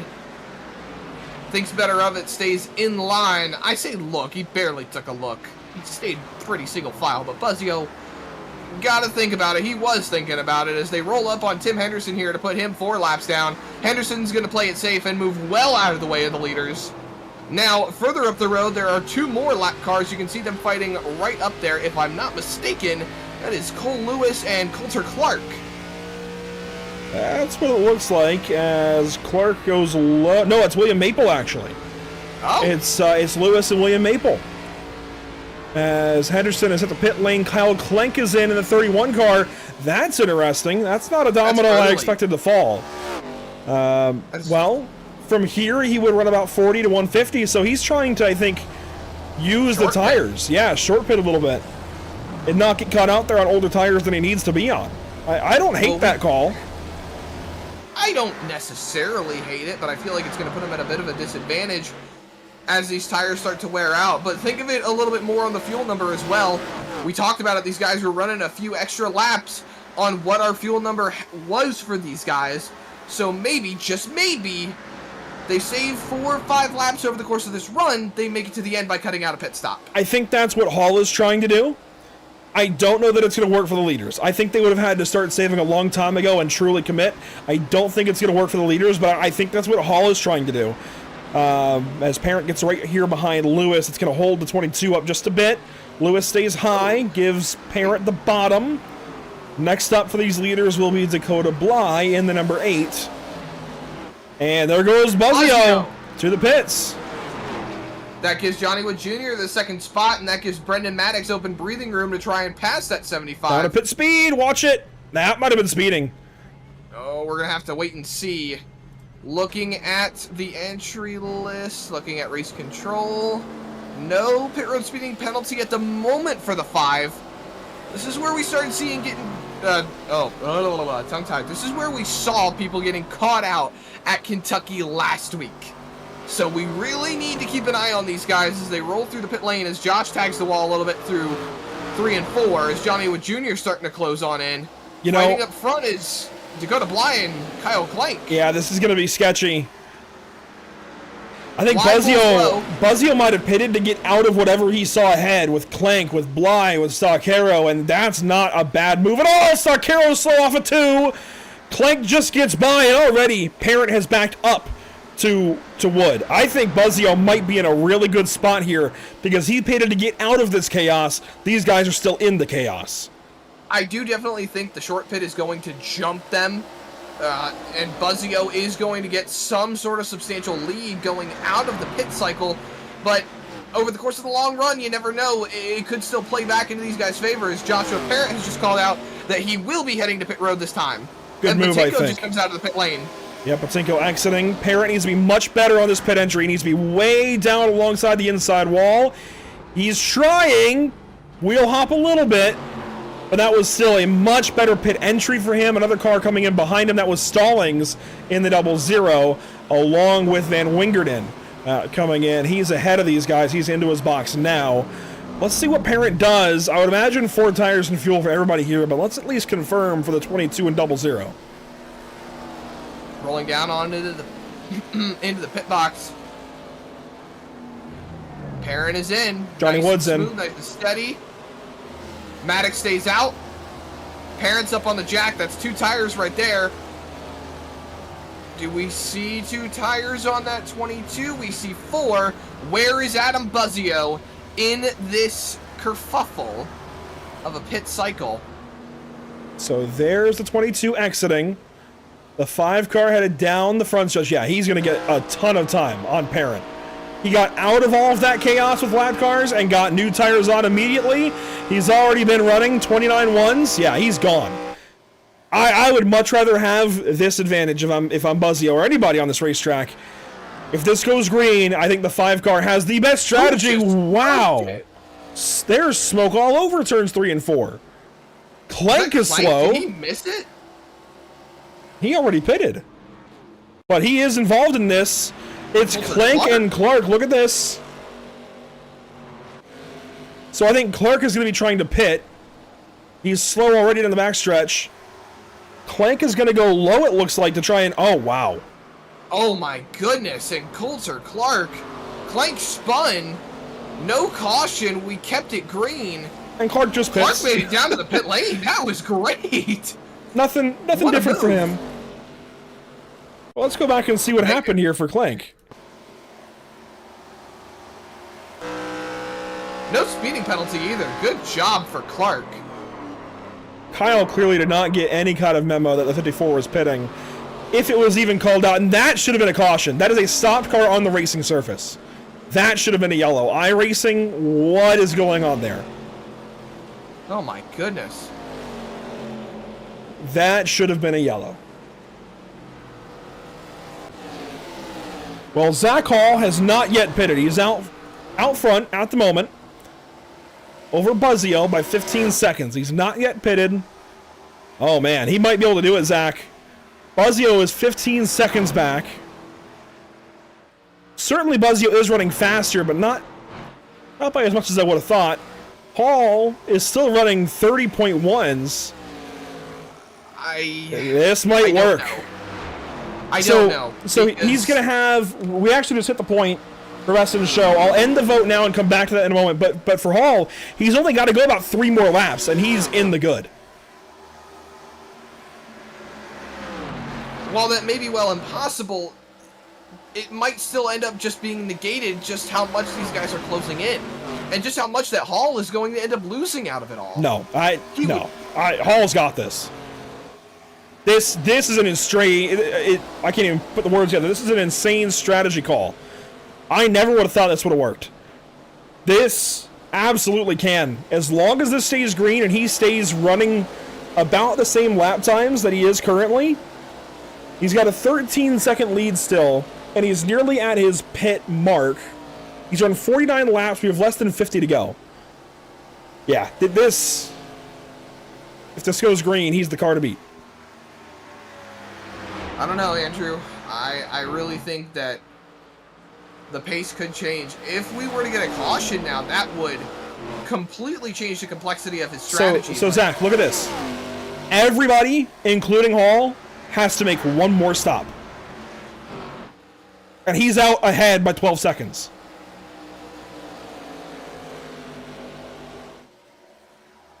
I don't know. Everybody still has to pit exactly once. I'm so the longer he goes now, is the fewer laps he has to save later. So if he's able to keep going here, even if he breaks even, he can get into their fuel window and still have cycled to the front of the field. You get what I'm saying? Like he could have jumped ahead by saving the pit stop. And we know he's fast enough to stay out front of these guys if he gets in that position. So watch the 32. Coming in. He's coming in. Coming in. So he's going to have 45 to go. He just ran 51. So he can absolutely do this again at a faster pace these next 45 laps. That is some very heavy fuel saving out of the 32. Adam Buzzio is going to inherit the race lead out of all of this with Josh Parrott in the second spot. Johnny Wood Jr. rolling third. Dustin Stallings has worked himself in front of Brendan Maddox after all has cycled through. And we didn't even get to mention, you just said his name. Patinko has won the Best in Show vote today. And we still got a new driver of the day, of course. But Evan Patinko is going to win the Best in Show vote as voted on by you guys watching on YouTube. It was a 62% to 38% vote this time. So the vote has at least been decided between Patinko and Maddox, and Evan Patinko gets the nod.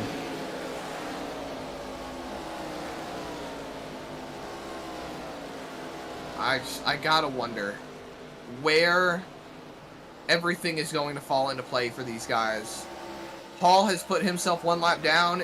If the caution could... Hall's strategy, okay, I'm going to play devil's advocate, and I'm going to poke a hole in what you've been talking about. Hall's strategy works if we stay green. If we have a caution at any point in time over these next 40 laps, his strategy gets completely negated because he's going to have to take the free pass. He's not even going to get the free pass unless you get in front of all the drivers who are a lap down, which would be up to Fritz at the moment, who's running 11th as Josh Parrott knocks the wall down. That's going to let Johnny Wood Jr. sneak on by for the second spot. Not done yet. Oh, Parrott fights back. He is not giving up here. We've seen this before out of Josh earlier today. He is not giving this spot up easily. Josh stays ahead. Johnny has to keep fighting. I thought Johnny had him there. Johnny's been working him over for a while. I thought Johnny had him that time. Josh just keeps making small little mistakes, and Johnny's just kind of sitting, waiting, and that's the advantage to being the car trailing here at Darlington. You can kind of sit back, get the draft of the straightaways, and pressure for a mistake. So yeah, this is impressive. 40 laps to go. So the pit window has just opened, Zach, and we know that Zach is good on fuel. We know Zach Hall is good on fuel. He can go the distance. Everybody else still has to pit. There he is, really. in the mix. So Right in he's front of there. Brendan Maddox. He's 14th, about a lap and a half down. Well, not even a lap and a half, a lap and a quarter maybe. Well, Adam Buzzio is still well in a way up the racetrack at the moment. Also, look at this. Buzzio and Hall, lap times compared. I keep doing this. I keep picking the bottom. I need to pick the top. Here we go. One moment. There we go. Buzzio and Hall, last lap compared, I mean, almost identical. Now, Buzzio does have a better fastest lap than Hall. But the last laps are identical, and Hall is going to be saving fuel. And he's running about the same. In fact, he just ran 4/10 faster. So, of course, he needs it to go green. But even if he just gets... even if he stays out beyond the point where they all come in, once they all pit, he's home free. He's going to have the lead. The question is, can he hang on to that lead all the way to the checkers or to that caution or whatever might happen? And, Zach, if we get a late race caution after they all pit, he'll have a set and they won't. So, yes, he still needs a lot to go right. But if it does go right, unequivocally, he's in the best spot. What happens if we have drivers short pitting? Well, then his strategy becomes valid even sooner. And that would really hurt everybody else. I don't know if there's really any defending against it. I think for Buzzio, Parent, Wood, they just need to run as fast as possible. And try to make it a moot point as Maple's up the racetrack right in front of Parent there. That holds at the 22 and the 75. Zach Hall has caught Dustin Stallings right behind them, who's passing a few laps down Cody Dorsey. Johnny Wood Jr. is going to get really held up here. Coulter Clark goes on by. The lap traffic. Clark is laps down. The lap traffic is really making itself known. You have the lapped car of Maple ahead. You have the lapped car on the outside of Clark. And Maple into Stallings! This is gonna be a caution! And that traps Hall a lap down! What did I tell you? What did I tell you? Oh my goodness! Now the question is, do you even want to take your tires this soon? Yes. Pitt, now you're good to go. No. What are these guys doing behind? They're nailing the wall. What if we get a green-white checkered? You gotta take your tires. You've just run 20 laps on them. You gotta come in and get tires. Let's see what happened here first, though, and then we'll debate pit stops and see what they all do. William Maple, we saw him get in the way of Maddox earlier, and then Parent just moments ago. Here, Stallings gets the wall, and then... to be fair to both drivers, of course, the 21 is a lap down, multiple laps down, so he should probably just give way.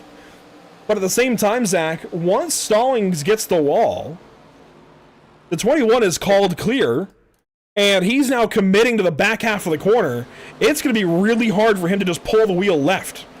Right? I think this is going to be really tough on race control. Stallings gets the wall there. The 21's clear again. He commits to coming back up and arcing off the corner, and then Stallings gets back to his outside. That's a really tricky spot for both of those drivers to be in. That's, honestly, I don't even know if I put that on either one of those two drivers specifically in that very specific moment. We've got pit stops going on. Let's see what happens here. Everybody's in. On the racetrack. Oh. He did not pit. He wasn't able to get to the pit lane. Everybody else did. It was close for him. Parent down and away. Parent, everybody took 4. Everybody took 4. I think that's the right call. But what has happened to Adam Buzzio? I think he wasn't up to the pace car yet, and pits were still closed for him. He was the leader. Adam Buzzio. But it right, he was the leader. Josh So I don't know. I think Buzzio was too far ahead, and pits were still closed, and the pace car hadn't passed him yet. So if he pitted, he would. We're gonna have to take a look back actually on this part because I'm just talking out my booty. All right, this is back to green. Where's the pace car? Here's the pace car. Oh, hang on. ATV is being a little funky. Here's the pace car. Well, hang on. Here's the pace car, I promise. All right, let's watch the pace car now. And just wait for the caution to come out. ATVO is really weird about selecting the pace car and then selecting a camera, so it gets a little funky sometimes, but...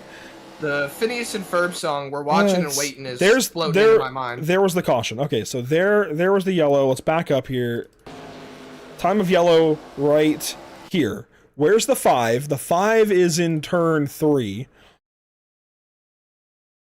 And watch from here. Let's speed up. Pace car. Yeah, Buzzio sailed right on by. This is giving vibes of North Wilkesboro.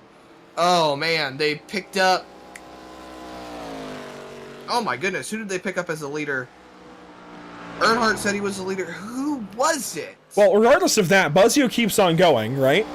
He's still going, and he goes all the way around the racetrack. So he's going to end up staying out to keep himself up front, and this is what we got up front now. Buzzio on old tires.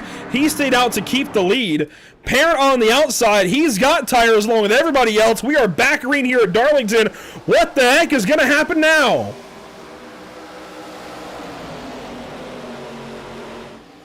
Johnny Wood Jr. trying to win the race with the 22 on the outside.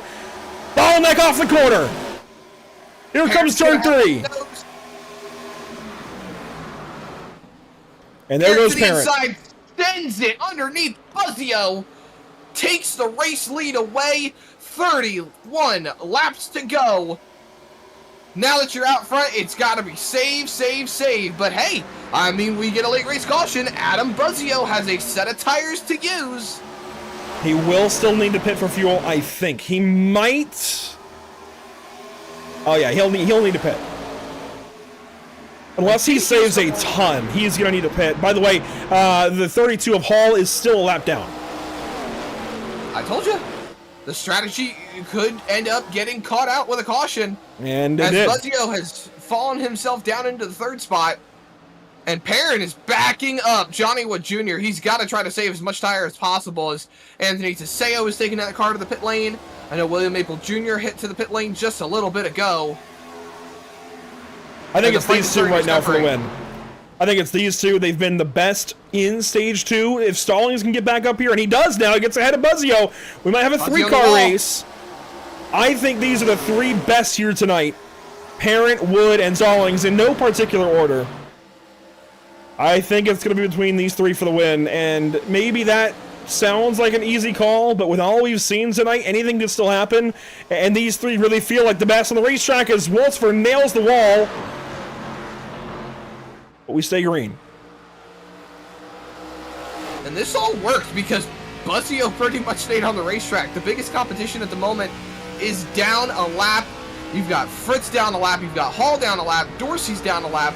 Coulter Clark is 1 lap down. This is playing out big time for these guys that need points. Carl Pooler is sitting in the 5th spot right now. Evan Patinko has moved up into the 7th spot. He's trying to gain as much as he possibly can on these guys like Wolsifer, Pooler, Clark, Hall. I mean, this is starting to change hands as Johnny Wood Jr. takes a look down to the inside, and Perrin is just dumping air on the nose of that 75 car. This has been a crazy, crazy race. Get those 2 to start fighting for 2nd spot, and that 22 car is going to start driving away. Same time, if Johnny Wood could just get clear of Josh Parent, we don't know what that 75's got. He might be able to get away. But he's had a windshield full of the 22 for a while, and now they're side by side for 2nd. Dustin Stallings to the inside. This is going to help the 22. Stallings making that inside line work. Does Brendan Maddox decide to take advantage of it? Big dive. Stallings throws it in. It didn't work. Wow. Oh, boy. And Johnny got the wall ever so slightly. He just kissed it, though. And then you've got... That allows Parent. So you've got Parent and Wood from Whiplash Racing and 6-5, 1st and 2nd. And then Maverick Motorsports is lined up 3rd, 4th, and 5th to try and take over. It's all turning into a fight up front right now. Buzzio continues to drop. Evan Patinko has moved up into the 6th spot. So now you've got Whiplash Racing 1st and 6th. You've got Maverick Motorsports, 3rd, 4th, and 5th. And then you've got 6-5, 2nd, and 9th.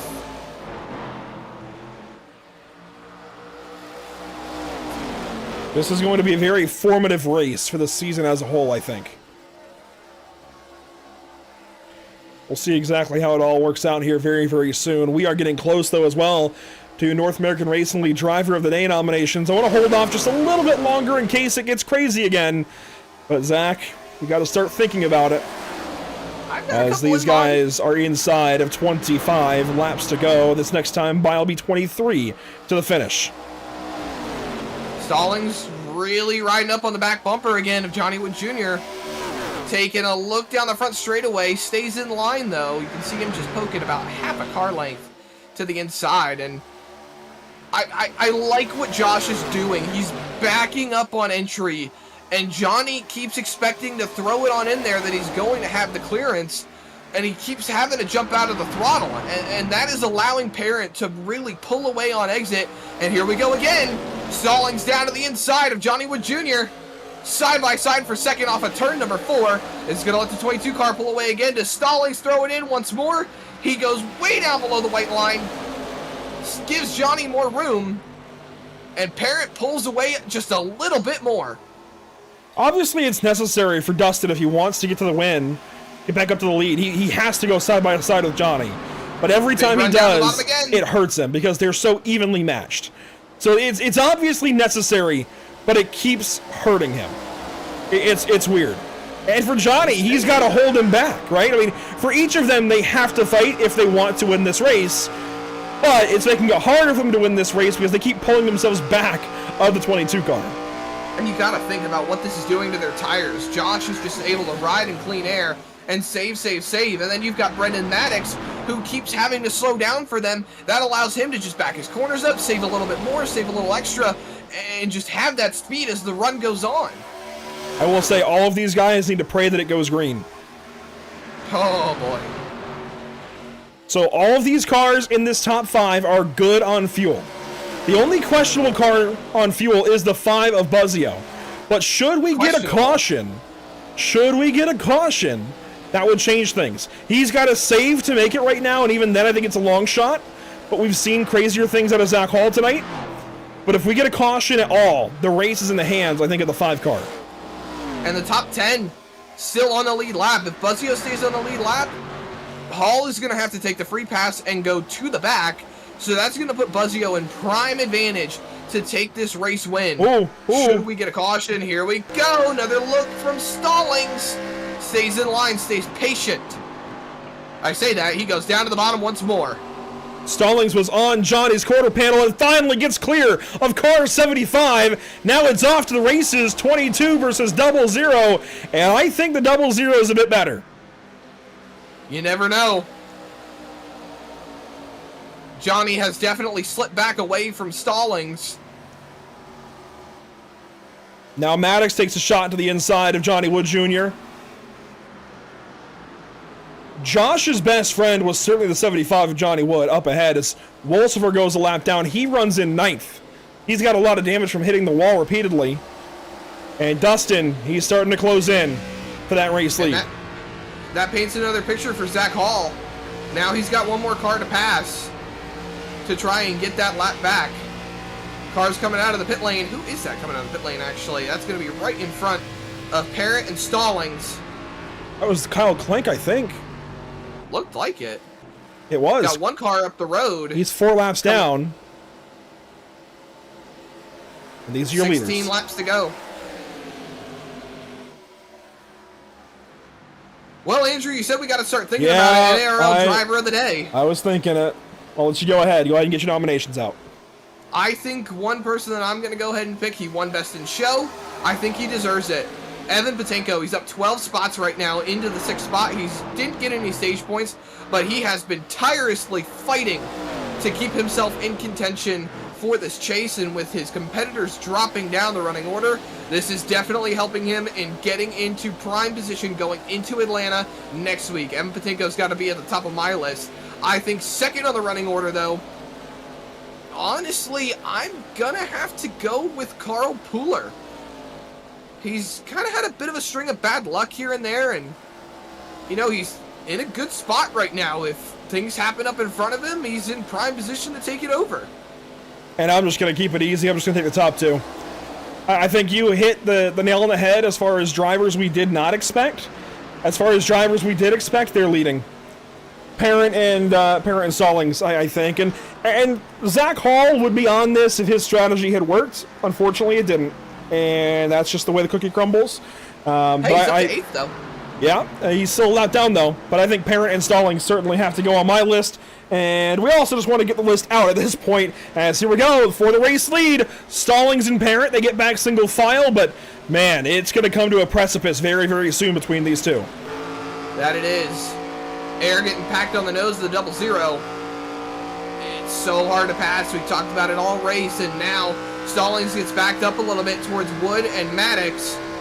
But the runs down the straightaways, I mean, these guys are just hauling the mail. Stallings to the inside, Apparent again, holding tight on the quarter panel. He's got to try to stay to the inside. Side drafting a tad. They're going to be side by side going into one. Wow, way deep for Stallings. That could have just thrown it all away. He gets into Wood. He's going to turn to 75. Caution is out. Buzzio might have this now. Oh, where is he? God. No, Buzzio already pitted. He's a lap down. Oh, Stallings. Zach. Hall will be back in the race. He's got a chance to get tires. Hold on a second, though. Hall is going to have to go to the tail end of the longest line. will. So this is going... He will. It's going to be straight up Parent and Maddox and Pooler and Patinko.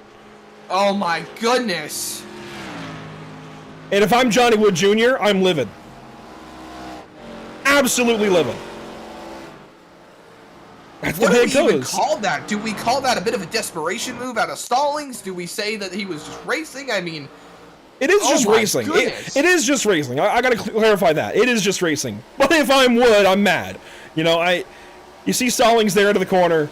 He takes it way low. I mean, that's way, way low. It just sweeps up into Wood, and he just wrecked him. He's in it, too. It's part of Darlington. But Stallings is... that's definitely on man. Dustin. No doubt about that. Imagine if this would have happened a lap or two earlier. That would have played into the favor of Adam Buzzio, but he ended up having to pit. Yeah, he's got to be upset too. If he had lasted just a little bit longer out there, he could have stayed out for this. But boy, this is incredible. Just because it's an unbelievable situation. That is way, way too low for Stallings. He took a chance. I give it to him. I mean, he took a swing. It was a swing and a miss, but he took a swing. I commend him on that. And let's just get back to what we have live. I mean, this is going to change everything up. Parents out front. And the two cars immediately behind him are wounded. We saw Maddox get a small piece of that crash. We know Pooler had damage earlier, so they've at least had damage. I mean, they might be okay now, but they've at least had damage at some point. And then Patinko is 4th. Johnny Wood Jr. 5th. He's definitely got damage right now. Braden Van Wingerden 6th. Dustin Stallings 7th, and we assume, yeah, he's going to be on to the rear. Zach Hall will be back on the lead lap, but he'll be end of the longest line. Zach, I'm telling you, this might be the time for Josh Parent. You never know. You've got... it's literally Maverick Motorsports versus Whiplash Racing right now. In the top four, Josh, You've got Josh and Evan 1 and 4, and then you've got Carl and Brendan 2 and 3. I mean, let the tires cool, put a little heat in them on the restart, and Josh is picking the top, so it's going to be Maverick bottom and Whiplash top. This is turning into one heck of a restart. It's 10 laps to go. We'll be going green with 9 laps. Johnny Wood Jr. has elected to stay out on the racetrack with that front end damage. He doesn't have a meatball flag, so honestly, gotta respect it. You've got 8 cars on the lead lap. Hall is just getting ready to tag the field. Dustin Stallings has tagged the tail end of the field. Adam Buzzio, 1 lap down, also tagged the tail end of the field. He's behind Cody Dorsey, so if the caution flag comes out one more time, that's going to throw Stallings and Hall back up with these guys. So if I'm Josh Parent, if I'm Brendan Maddox, if I'm anyone in the top 5, I want this race to run green. Absolutely. I will say, I know we're high on Parent and Patinko, right? Those are our boys. But for Parent, Patinko, and especially Pooler, this is a huge opportunity. They're each looking for their very first BRB Sundance Pro Series win, the three of them, and they're restarting first, third, and fourth. The only driver in the top four with a win ever in this series is Brendan Maddox. What is going to happen here inside of 10 to go? Restart on the way here at Darlington. This could be the craziest yet. Restart zone there for Josh Parent. Green flag is back out. Let's end this 4 Years Outfitters 250 with a bang.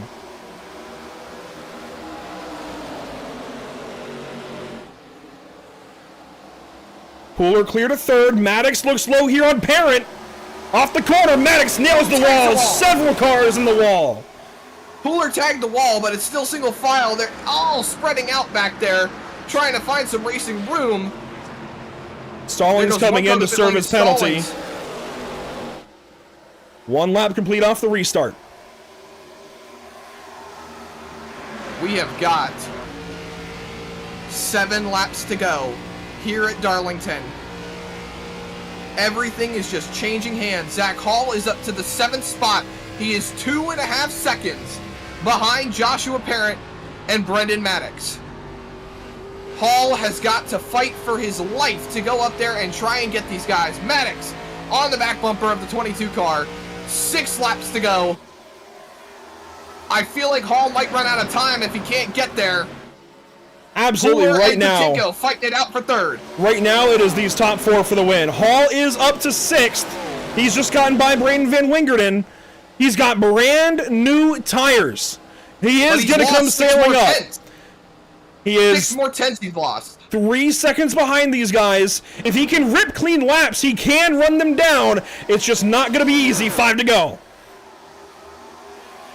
I gotta say, the fight's just gonna be between Maddox and Parent. And they are just so close to each other. It's gonna be 4 laps to go at the start-finish line. 2.8 seconds back to Hall. Maddox hits the wall, loses a little bit of ground. Josh rotates really well on entry. Maddox is going to try to get him back on exit.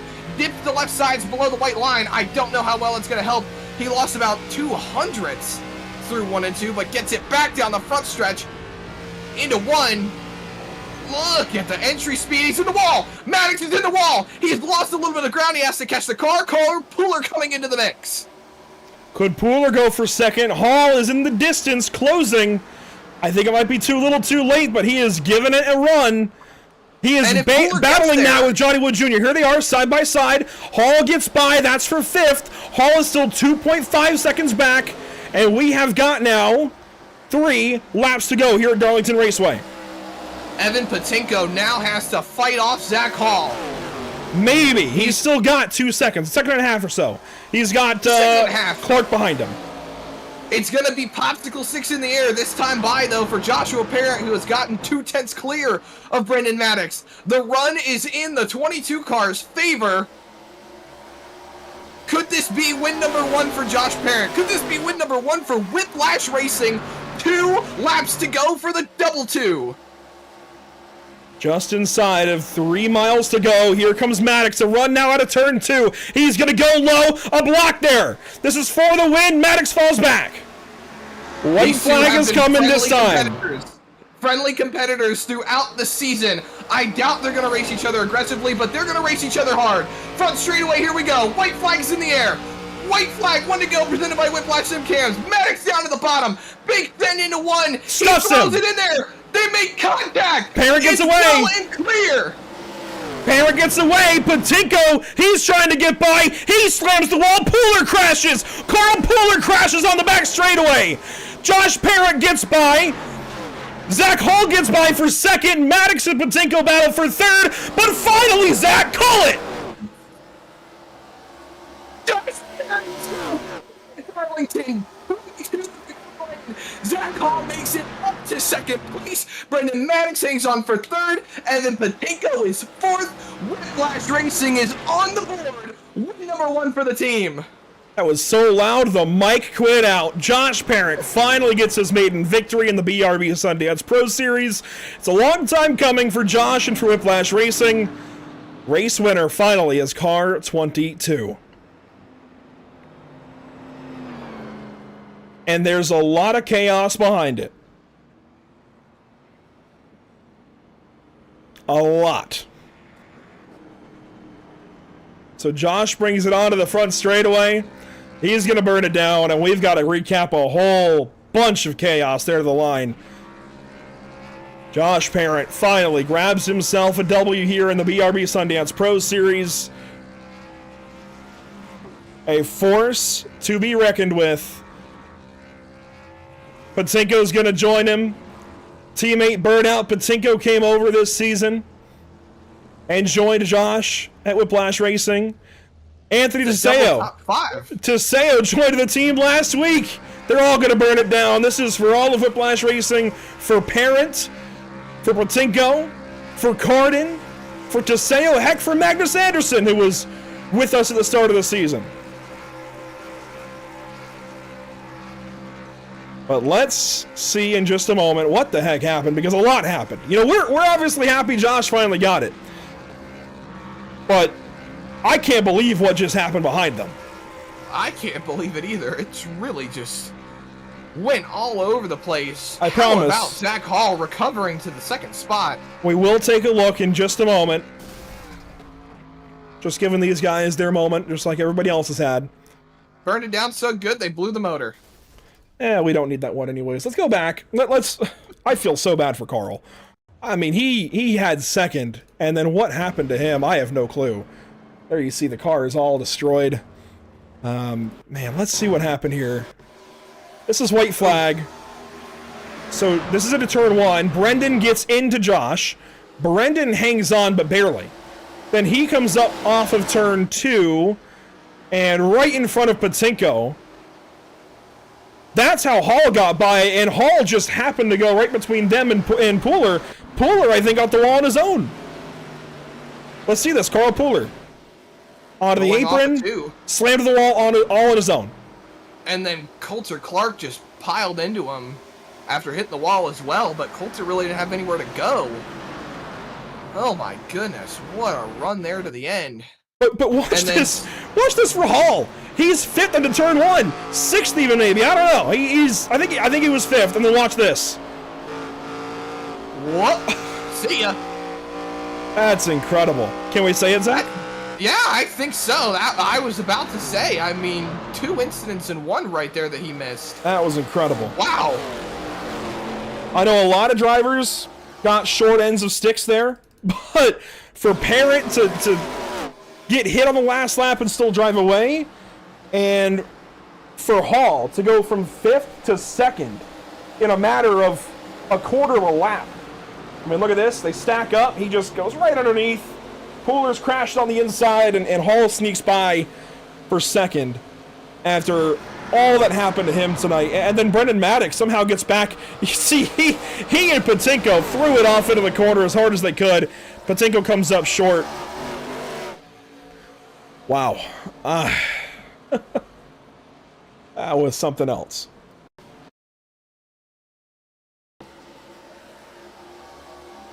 That was something else. I want to see this one more time, actually. Let's back it up again.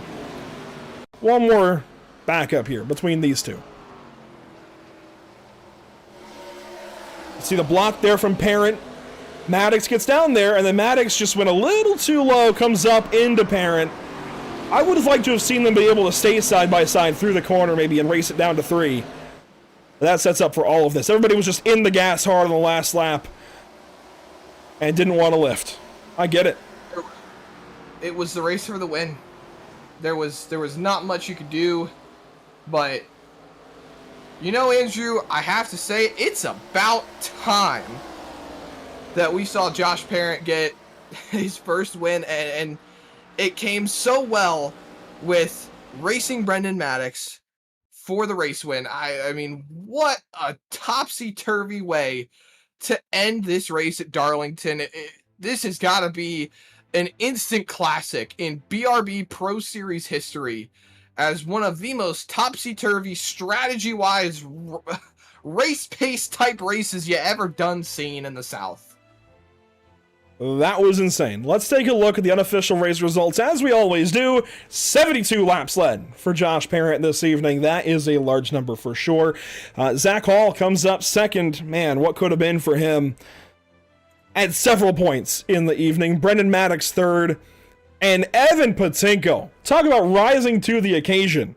Nearly, I mean, he could have had second nearly. Ends up fourth, that's okay. Still, fourth place is huge for Evan. Nearly into that That's top his three. First top 5 of the season, too. Yeah. Evan's first top 5. That is big for Evan. That's going to keep him alive here as far as the chase goes. Johnny Wood Jr. fifth, Braden Van Wingert in sixth. He's not here for points. He just had a good race in the 4 Years Outfitters 250. Seventh for Carl Puller. I mean, I know Carl really lost it there on the last lap, but you know what? He's still okay. Seventh is not bad in the grand scheme of things. He hangs on to a top 10 and a lead lap finish. Coulter Clark, Adam Buzzio, Dustin Stallings all one lap down. Just that's how it goes with long green flag runs and then a caution at the end. It traps a lot of guys a lap down, including Scott Fritz, Cody Dorsey, and Richard Wolsifer. Sorry, I'm reading into your page here, Zach. I just got so excited. What a crazy day. It's a crazy race and an exciting race. Fritz, Dorsey, Wolsifer ended up where they did, 1 laps down. Going to be huge for guys like Tinko trying to hang on in the points, or Zach Hall trying to make sure that he can extend his gap to the cut line. Cole Lewis, Anthony Teseo, 14th and 15th. You got Kyle Clank 4 laps down on the 16th spot. Henderson ends up 17th in that number 88 car, 5 laps down. Dan Stockaro, 6 laps down in the 18th spot. Dakota Bly ends up 19th with Jordan White getting involved in incidents, putting him 16 laps down into the 20th spot. Rolling on through the rest of the running order, Andrew, I'm going to dip into your page a little bit because we're trying to get to interviews here. I'm sure we are. William Maple Jr., 21 car for the 21st spot. Gray Walker ends up 18th. Jason Bottoms, 23rd. Sam Dyer, 24th. And Caden Perkins sat out all but 150 laps. He made 25 laps, called it a day after some damage early on. But what a race, what a show, what a drive to get up there and get it done by Joshua Parent. Well, Zach, you are largely responsible for why he is even here in the series. Here he is. Josh Parent, your race winner. How's it feel, buddy? Victory lane for the first time in the BRB Sundance Pro Series. Oh, dude, it is so nice. It feels like I should have been here already. And it's just nice, dude. Something finally feels like the chips fell in my direction. Adam played the perfect strategy and brain farted the pace car. And yeah, he missed pit road. But I had phenomenal pit stops the whole night. Even I had passed Dustin on pit road when I don't remember if the guy had stayed out or took 2 when they started up front. But yeah, I don't know. I had good pit stops the whole time. When Adam short pit me, he came out in clean racetrack. Oh my gosh, it scared me. I was like, oh no, I was in a bunch of lap traffic. And then that last lap, dude, I thought that was gonna be another Vegas. Dude, Brendan slammed me. I was dirt tracking it in the marbles, like wheel turned right, and I got it together somehow, and yeah, I brought it home. I led a good amount of laps. It feels nice. It felt like something went my way. I screwed it up at Kentucky last week, and I'm just so happy to finally get this team a win, man. It's been needed for a long time, and I'm so happy we could finally get it done. And you've got your work cut out for you. You had your work cut out for you over the course of the night. Stallings threw it in, ended up having a bit of a contact with Johnny Wood Jr. Johnny was hounding you most of the race, ended up getting by you at one point in time. Then Brendan Maddox was throwing it in there and really trying to get to you there on the last lap. We all saw it. We called it all to the finish line, really. And it all just fell in your favor. I mean, you've sort of developed a bit of a friendship there with Brendan Maddox. You guys were running hard, but you also had the rest of the Maverick Motorsports guys and the 6'5" guys hounding you. I mean, how did it feel to pretty much try to not crack under pressure? Well, actually, I can't even lie. I kind of did. I missed my throttle point in turn 3, and that allowed him to get to my left rear. If I had throttled when I needed to, that wouldn't even have been a race. I would have been down across his nose and he would have been tight. But I had messed it up that last corner. I was really hoping that when Dustin had threw it on the inside of me and I saw him get tight, I was like, I had the perfect rhythm, momentum, everything there. I kind of figured if that went out there, then we would have been good. But he freaking, I don't even know. He slungshot himself like 5 cars below the apron. Yeah, that was wild. But it's nice, top teams, I was able to defend and get us a win, man. And I'm sure Andrew is ecstatic to finally have Whiplash Racing on the board with a win in the series, with a driver on what is more so his team than it is mine, getting a win here tonight. And Andrew, I'm sure you have a few words for Josh that you'd like to talk about from a team owner and a broadcaster perspective. Absolutely, Josh. It's got to be so satisfying to claw and scratch away and finally get this win, and for you to step into not only the 22 car this season, but a Joey Logano paint scheme this evening. How much does that part mean? Joey's been my favorite driver for a long time. I always get bullied for it, and it's so nice, dude. I love Logano schemes, and this is when I was really first becoming a fan of his, and it really means a lot. And it's so nice to be able to win in the Joey scheme, and like I said, just I know all the effort that this whole team has been putting in, and all the letdowns, and then the mistakes that I've made that have taken us out of contention, and just to be able to fully put something together when other people were making mistakes, it felt good, man. Like we were on top today and we did something right. And it all finally went right for you, Josh Parent. Finally, a winner here in the BRB Sundance Pro Series. Josh, I wish we could talk to you all night, but we have some others here in the top 3. Everything went crazy behind you. Finally, you were ahead of all of the craziness. Hopefully, we're talking to you again in this situation very soon. Thank you so much. But Josh Parent gets a win here this evening at Darlington Raceway, and right behind him, honestly, right behind him at the end of it is Zach Hall. He came back to be within a second of Josh there at the end of it. And Zach, this is a weird course of events that went on for you this evening. It looked like for a while here in stage 2, you had the race figured out and in the palm of your hand, and then it all went awry. What was it like, though, trying to get back through the field and still get a top 3 out of this? That was awesome. I was very excited going down the back straightaway there. Like, man, I can't believe that all happened. I was kind of settling because I caught Adam. I knew he would pitted not too long before that caution because he had to pit for fuel. So I was like, it's not going to be easy to get around him. And then I knew there was a stack up there. So I was like, there's no reason to risk anything. I was like pretty much settled on 5th. And when I saw that go down, I was like, back up the center and hopefully we can turn down the racetrack. It did. It turned down the racetrack, and I was just able to clear by those guys. So that was pretty epic there to get second after all of that, because just getting bad timing with the yellows. I tried that one-stop strategy, and I don't know if it would have ended up being like a winning move or whatever, because I think those guys on new tires would have been pretty close to me once they came back out. But it would have been interesting. I definitely, after I sped, I was like, I got to try something, because I know I would have just drove up to about 5th and kind of got stuck there, because can't really, it's really hard to make things happen in this package. It was a fun race though. I cannot complain about second at Darlington for sure. Yeah, this is a big result for you to keep moving forward into the chase field, and it certainly has to have you resting a little more easily for the next week ahead of Atlanta. Oh, no doubt. Yeah, this is huge. This is exactly what I really wanted. I knew coming into this race it would be one of my strong tracks, just because Darlington normally suits me kind of. I do feel like it didn't suit me as much as I wanted to, just with how the balance was so far. Just a really understeery car here tonight, but that's normal here sometimes. So I was expecting that kind of coming in, and to come out here with second, that is perfectly everything I could have wanted, especially too because I think I got second in the stage there even. So that is really good points. And next week in Atlanta, I think I can go into there with a little bit more cushion and not have to be like sweating bullets every lap there. So I definitely am going to be going in there with a cautious approach, but we'll be definitely trying our best to move up as far as we can in the standings before it all ends, before that chase.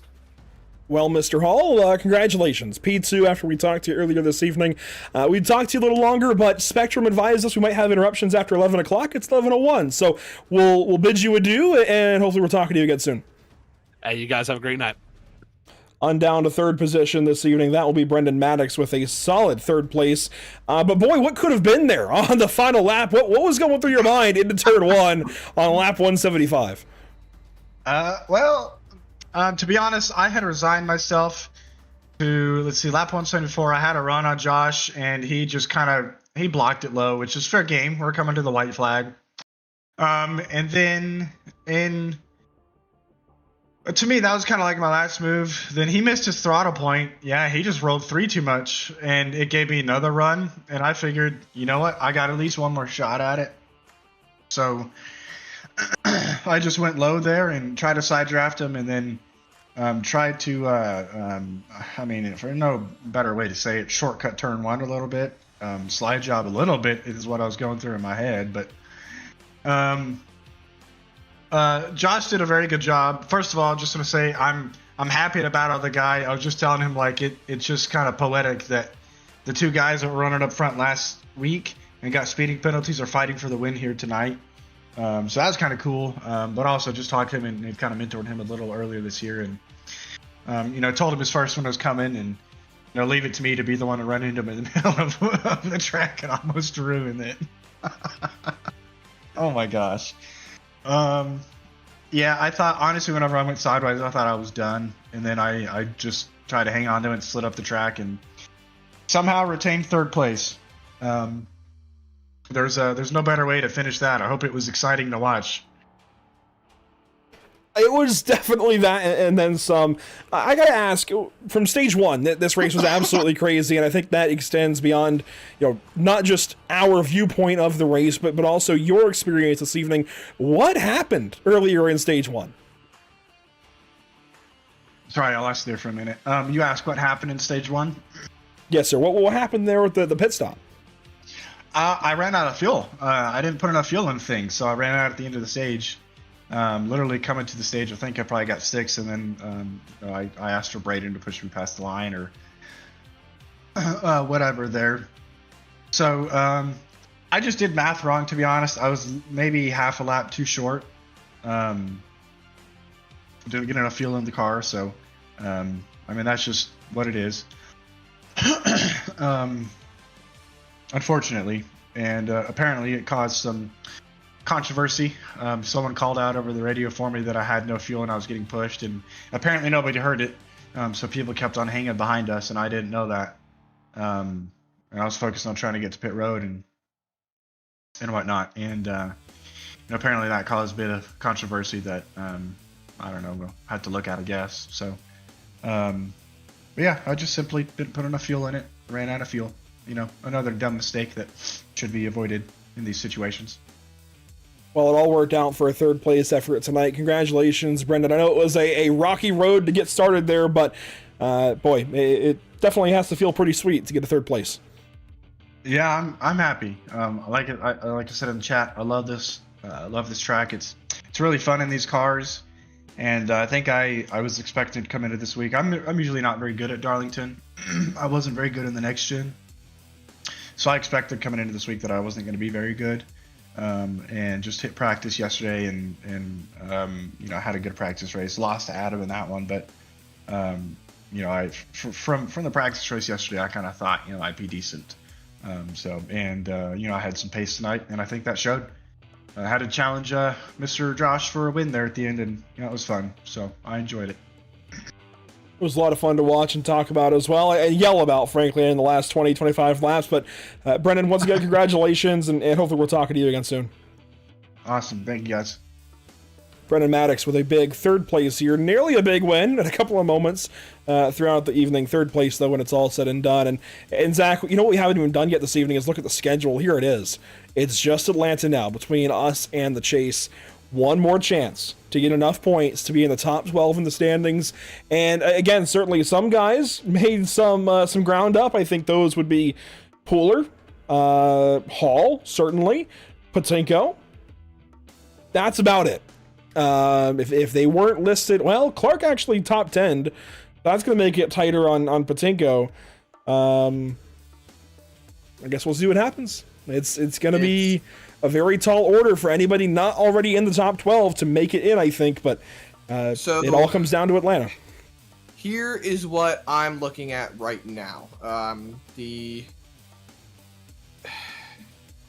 If I'm looking at this correctly, it is an 8-point difference between, if I did the math correctly as well, it's an 8-point difference between Pooler and Patinko rolling in to next week. So it is going to be very, very tight. Zach Hall is not that far away either. There is definitely some potential for things to be shaken up in Atlanta, and Atlanta's the perfect place for it to happen. You truly never know what that track is going to bring out, and it's developed itself well in the time that it's become a super speedway, and I think it produces some really great racing for what it is. But we have seen how Atlanta racing can go in this series. That was when we had the next gen car, and now this is the ARC. I'm really, really looking forward to how next week is going to play out. Well, I can hear Spectrum, I think, is starting to have those interruptions. Let's wrap this one up concisely, I suppose. We do want to give out tonight's Driver of the Day award, and I think without surprise this evening, it's going to go to driver number 22. Boy, he might have had to wait a little while to finally get this win in the BRB Sundance Pro Series, but Josh Parent does it in style with the Joey Logano throwback paint scheme on that car. He grabs the win here at Darlington and is today's North American Racing League Driver of the Day, and I think that's very much deserved. I think everybody could agree with that for once. The 22 car got it done here at Darlington when it mattered most, and as we look ahead to what's upcoming for us here at Pit Stop TV, it's definitely a little bit oval heavy. We have Echo Park Speedway next week, January 27th. We are off for the next week until then here at the channel. We have Echo Park for the BRB Sundance Pro Series, otherwise known as Atlanta Motor Speedway in previous iterations. Then next Thursday, of course, we have our usual doubleheader with the North American Racing League at 7:45 as they take the pro cars or the pro drivers to Spa, and then the Sarah Pierce Fleet Service Super Series headed to a mystery track. Zach, I know it's a mystery track, but can you guess where that screenshot is from? Is that Canadian Tire? Oh no. No, hang on. That's the hill climb. That is Mount Washington, yes. I don't know, I just thought it'd be fun to get a screenshot somewhere other than Centripetal Circuit for once. So yeah, we threw in a little Mount Washington hill climb. Who knows, maybe we can find someone to do a broadcast there at some point. But yeah, we've got more of the usual coming up for the back end of January and into February. A lot of great things on the way here at Pit Stop TV, and a lot of great places to watch. Absolutely. You can always follow along. pitstoptv.com, facebook.com/pitstoptv, instagram.com/pit_stop_tv, tiktok.com/pitstoptv1, twitch.tv/pit_stop_tv, youtube.com/pitstoptv1, and x.com/pitstoptv_. Didn't want to roll through it that fast, but I know you're getting ready to have interruptions, so I had to make it quick. Yeah, Spectrum tells us anytime between 11 p.m. tonight, which was 10 minutes ago, and 8 o'clock in the morning, we might have some internet go down, and it happened last night, so we're trying to wrap this up before that happens here tonight. I do want to say congratulations to the field. This was another great race. We've had some really good races coming up lately. They've been just really, really good. A lot of great racing. This BRB Sundance Pro Series had a rocky start this season, but boy, it has found its way here at the last few weeks, even going back to 2025 a little bit. It has been some really good racing, and that's all thanks, of course, to the BRB Series partners: Sundance Pizza, Ascendance Trucks, Ideal Lease, KC Athletics, RevSimShop.com, Performance Food Group, Whiplash SimCams, CC's Business, and, of course, MXWraps.com. A big thank you as well to our partners here at the channel: Whiplash SimCams, MXWraps.com, ATBO, Murtis Esports, CC's Business, and the North American Racing League. Zach, any final thoughts here from Darlington? Bring on Atlanta. The chase grid is getting ready to be set. These guys are in a tight points battle, and I am excited to see how it's going to play out. Thanks so much for joining us here tonight at the Darlington Raceway. It was crazy as ever. We'll see you all next time. The next broadcast and the next race for the BRB Sundance Pro Series is next week. Echo Park Speedway in Atlanta, Georgia. We'll see you all there. Race 13 coming right up.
Here we go, back up to a restart. Quickly, let's go over the overtime rules. We're about to go back green, but we get 2 laps, a green lap, a white lap, and then checkered. If the green lap is completed, the race is official. If the green lap is not completed, we re-rack and restart, and we do it all over again. After all 3 attempts are used, a caution can end the race. Here we go, green flag back in the air. We are racing again here at California.